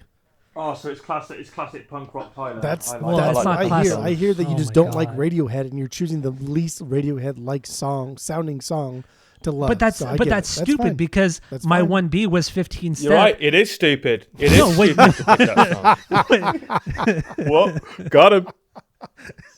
So What I'm annoying, saying though. is Got him. my okay, so my 1B is 15 Step, arguably one of the more layered Kid A compact Yeah, but sounding it's songs. just aggressive punk Kid rock A. songs. Oh Yes, my that God, is an dude, you guys are the aggressive Kid A fucking song. worst. Yes. I came in here trying to have a good time, and you guys haven't All right. been as bad as I thought you were Question. going to be. But anyway, Question, Tyler, then, because I do know, and joking aside, you've got a penchant for the punk rock, which is cool not because I'm a really, punk but rock okay. kid. Where's Body Snatchers you for do. you? Body Snatch. Where does Body Snatchers? Yeah, because that is all over beautiful That's my 5B. fuzz. And I I thought that'd be higher. it's my For 5B. you. I do like that they use that really fuzzed out tone on the guitar, like up the center of the So mix. good. I do like it, but then it's just like I appreciate it because literally that riff is played through the entire song. But that's not why I like it. I like it because of the nuances with like the guitars on each side of the stereo mix. Because yeah, you have that guitar driving through almost the entirety of the song. Yeah, he switches it up, like they take out the fuzz and it's more of like an acoustic rendition of that same riff, which is cool. But the fuzz stuff, yeah, it's cool. I like that upbeat feel to the song, but it's definitely not. It's mid-tier. So would you say that it's in fact it's a bit silly and kind of fun because It's fun. Radiohead are actually Well, kind of fun. it's it's fun for Radiohead, but it's not a fun song. Like I'm not gonna say, oh, it's fun like a Blink song. But I don't know what you are talking it's about. fun for It's Radiohead. so good. Let's just say that it's fun for Radiohead. It's so deliberately blown out and ridiculous. It is. It's that's my 4B, by the It's way. fun. Yeah, it's good. It is. Jeffrey, where's Body Snatchers for you? I like Body. It's my 3B. It's a good song. There we go. Yeah. See, that's where. Look at me taking I control. know. I was of gonna the say, podcast. fine. Skip's the new host of the podcast. But that's good. That's really good. I I failed as a moderator, but You have. Yeah. Tonight you have failed. That's okay. That's all right. A lot That's of weird okay. things going on here. Wait. A lot of different things going a on. lot of You're- tangents. A lot of weird Saturday. fishes. A A lot of weird fishes. A lot of weird going on here. fishies. A lot of, Yeah. I read for like all week. I read that as weird fishies, and then it wasn't until today. Oh, weird fishies. It wasn't until today when I did my final listen through where I realized it was weird fishes, not weird fishies. That you that Tom gets eaten by the worms and weird fishies. But see, it's like that would have been like a cool title. Like it made them look like they're having fun if they named it Weird Fishies rather than Weird Fishes. Why? Because weird fishes is such a serious title. You're right. No, yeah. that's my point. Weird fishes That's my is point. already fun. What are you talking about? That's what I'm talking about. Like if it would have been like cool to see them have a little bit of fun, have some. It already is fun. Weird fishes is fun. Come on, literally, the lyric, I get eaten by the worms and weird fishes. That's a very silly little lyric about death. You know, everybody leaves as they get the chance. Here is my chance. I get eaten by the worms. Yeah. Weird fishes. You know, it's playful. It is. Wouldn't say it fun. is. It's playful. We talked about earlier There's a how like when playful bands lyricism come there. out with like a record, like, oh, I want you to have more guitar-driven like record, and then they come out with it and nobody likes it, right? Like that's like Tyler here. Like, No, I wish it's it was not. fun. Oh yeah, this is fun. Well, I wish it was just more fun. Like, come on, there's no. That's not even pleasing what I somebody. said. There's literally no pleasing And somebody. that's why Hail to the Thief is your number 3 and In Rainbows is your number 9 because you're fucking wrong. In Rainbows is my number 9. Okay. Just all right. there's no pleasing Oh, somebody. there it is. He admitted it. He admitted it. That's It's okay. just That's fucking all right. silly boy talk. Don't All right. go back. Don't go back So- to the rankings episode, guys. What- This does not hold up in court. It's fine. Okay, so what I think at this point we've kind of, we've gone over pretty much every song, or at least touched upon every song. Do we want to talk about anything else, or should we do the wrap up and then rate the record? I have notes, but I don't have any notes that I need to get out. I have notes that Yeah. we can still continue for the next 3-4 hours if we wanted to, but I have no notes that I need to get out. I'm there. I don't need to talk about Nude. It's an old Radiohead song they finally stuck on. It sounds like a Radiohead song. That's basically my note. And then House of Cards. That's it. is I love the lyric. Again, the simplicity. I don't want to be your friend. I just want to be your lover. That's so dumb. That's some used shit right there. Yeah, because it's so to me, dumb, it right? points towards the direction of a moon-shaped pool. It's kind of mid-tempo. It's personal. It's about relationships. I think House of Cards. It's my 5B, so it's smack bang in the middle. It's my a 8B. good song, but it's not a beyond. It just doesn't really go anywhere. I mean, it has a cool little guitar lick, but I mean, Yeah, it's nothing great.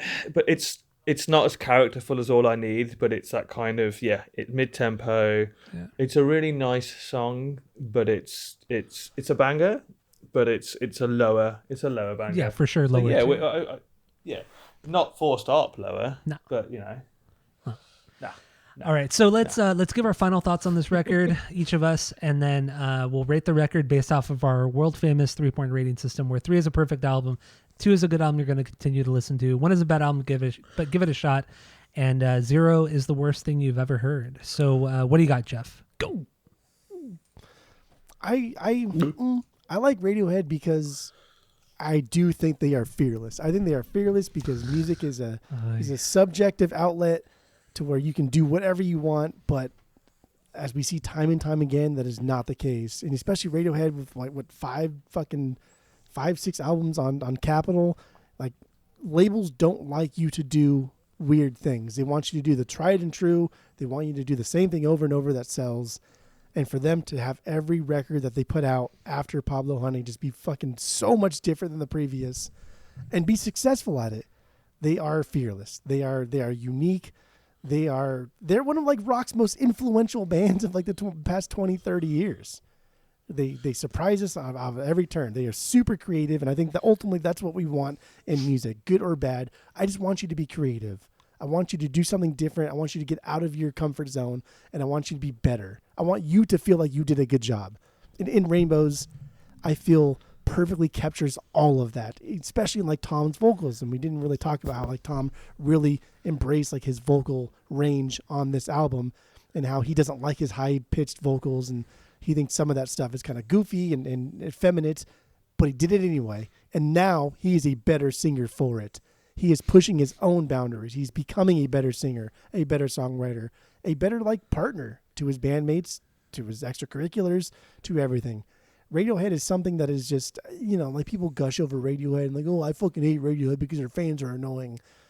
No, like Radiohead is a band that deserves all the attention they get because they come out with albums that push the boundaries of their own genre, of their own music, of their own writing capabilities.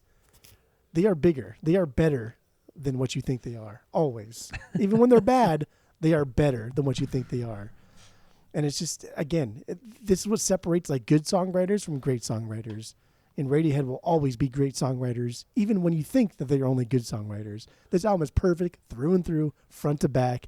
I think it's unbelievable how they can do something from beginning to end and still keep me captivated, still keep me guessing, still keep me entertained, still keep me like, wow, I can't believe you did that there. That's stupid, but I like it. Even with your favorite song, Tyler, like the weakest song on the fucking album, Faux Arp. That's my second favorite, but that's fine. I still like it. I enjoy it. This is a perfect album. I love it. Oh my god! Just saying it. Calls it a season. That's all I can do. God, you said a lot of things. Oh, there was so much nodding along that you couldn't see, Dude. Like, whatever happened if what part of that was like incorrect? Come on. Exactly. Whatever happened to the video pods? Yeah, that's true. Anyway, but so much nodding along. Yeah. I guess I've segued into my wrap up. What do you That's got? right. The Skipples sandwich. I mean, a lot of what Jeff says. Like, they're a band that I don't think they started out fearless, but I think they've become fearless. I think in their way, so their own awkwardity. That's right. I'm coining new words.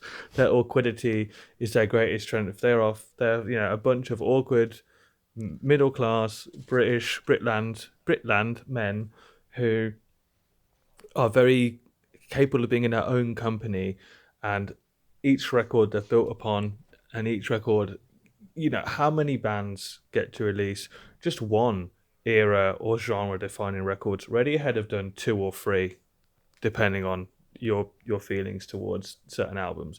That's up there with the Beatles, like. Or the Beach Boys. That's right. I'm throwing a bone to Jeff over here. Like, even comparing to the Beatles. I don't disagree though. I don't. Bands, listen, Tyler. Before this is my monologue. All right, baby boy, you can come like in. Maddox over here. What is this shit? 0-2. Bands don't release multiple defining records unless there's something special about them. And the Beatles did it, and yes, Radiohead have done it. So I am comparing them to the Beatles. I'm not saying they're the same, but I can make a fair comparison. Ditto the Beach Boys, and they became more and more fearless as they've gone on. They've become more confident. That awkwardness has actually become their confidence, where they've gone, yeah, fuck it, we're just going to do what we're going to do, because they become their own bubble. They become their own echo chamber, but not in a bad way, not in a political way, in a way that adds strength to their faith in what Radiohead is. They know what Radiohead is, and Radiohead can be anything, but this record, it's up there in terms of, like Kid A, as I said before in the podcast, it's its own world. It brings you in. It's very different to Kid A. It's warmer, it's kinder, it's softer. It is a sad cuddle, and it's a perfect record. They're a band who've released multiple 3 out of 3s, okay? And that makes them a very special band. I would say at least 3 perfect records. Dang. In my opinion. Okay. And I can put this album on. I've put this album on, 7 times this week, and I have loved it 7 times, and 7 times my ratings have completely changed, which speaks for the quality of every song. Even 4-star, joking aside, it's still a banger. It's just the least banger of the bangers on this particularly banging Saturday. But this is a record I originally couldn't get into at all. It just left me cold. I described it as to one of my friends, it's just 10 great Radiohead songs. And he was like, yeah.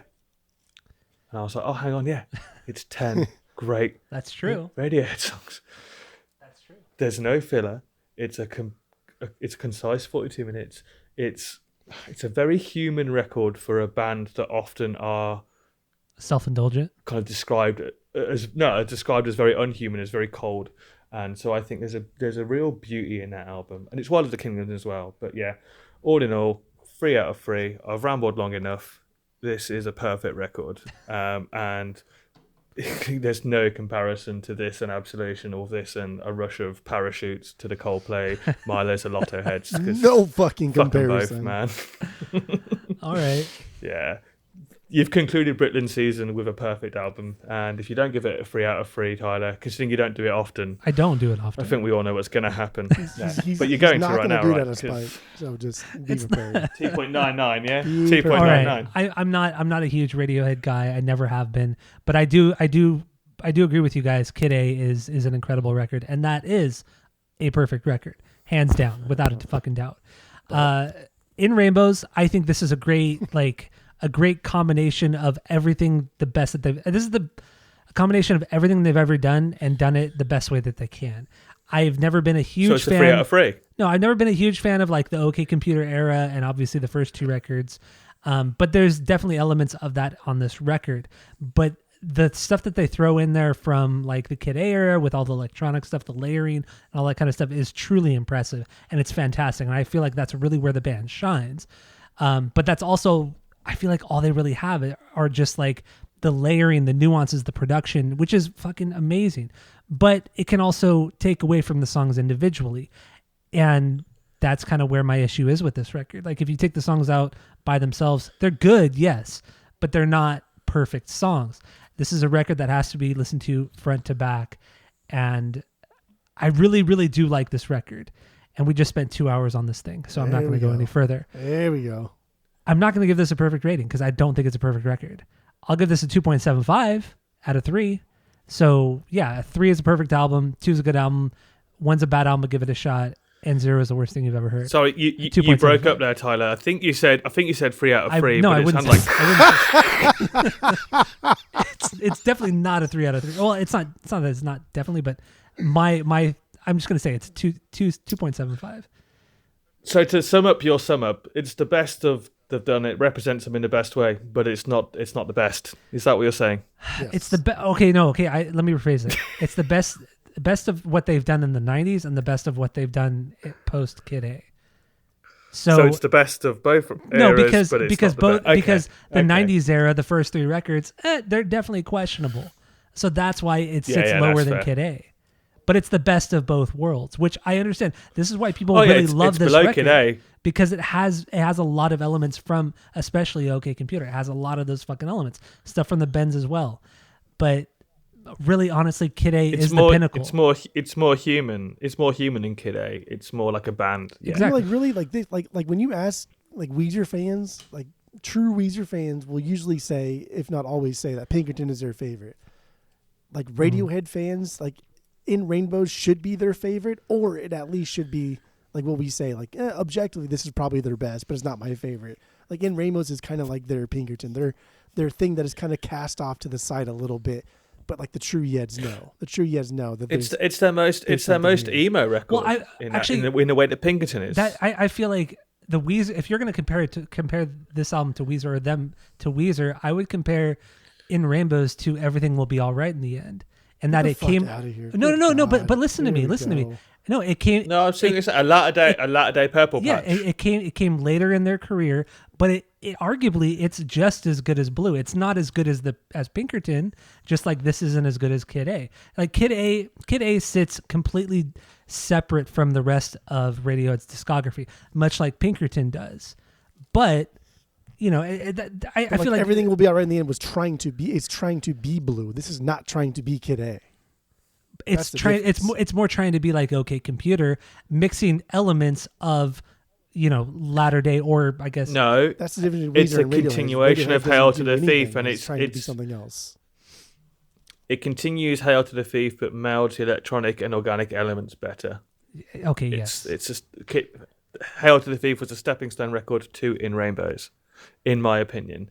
One would not exist without the other. It's the perfection of the Hail to the Thief songwriting aspect. Agreed. Which is why it's a 3 out of 3. Aha! So you agreed it to be a 3 out of 3. I do not agree. It's a 3 out of 3. It's 2.75. Thanks for listening. You've been Asinine Radio.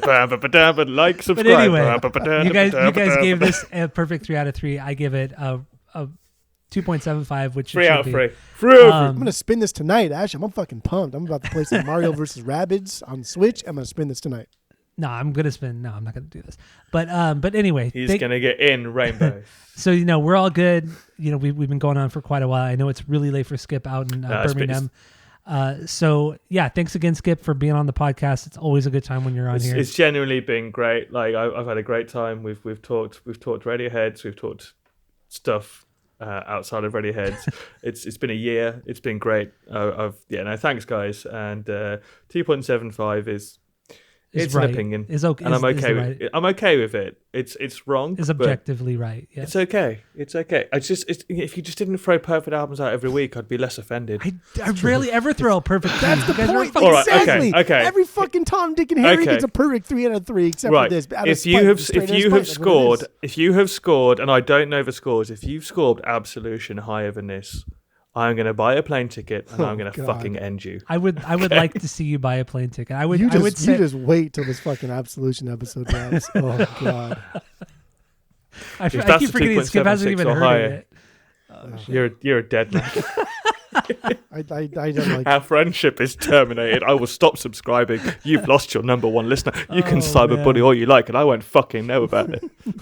Just you wait. Maybe skip that episode. But anyway, thanks again for listening. Thanks for being on the podcast with us. Thanks for staying up late. We're gonna get you back on the pod sometime. I don't know, probably within the next few months. I don't know. Beautiful. But that's it. That's all. Bellamy.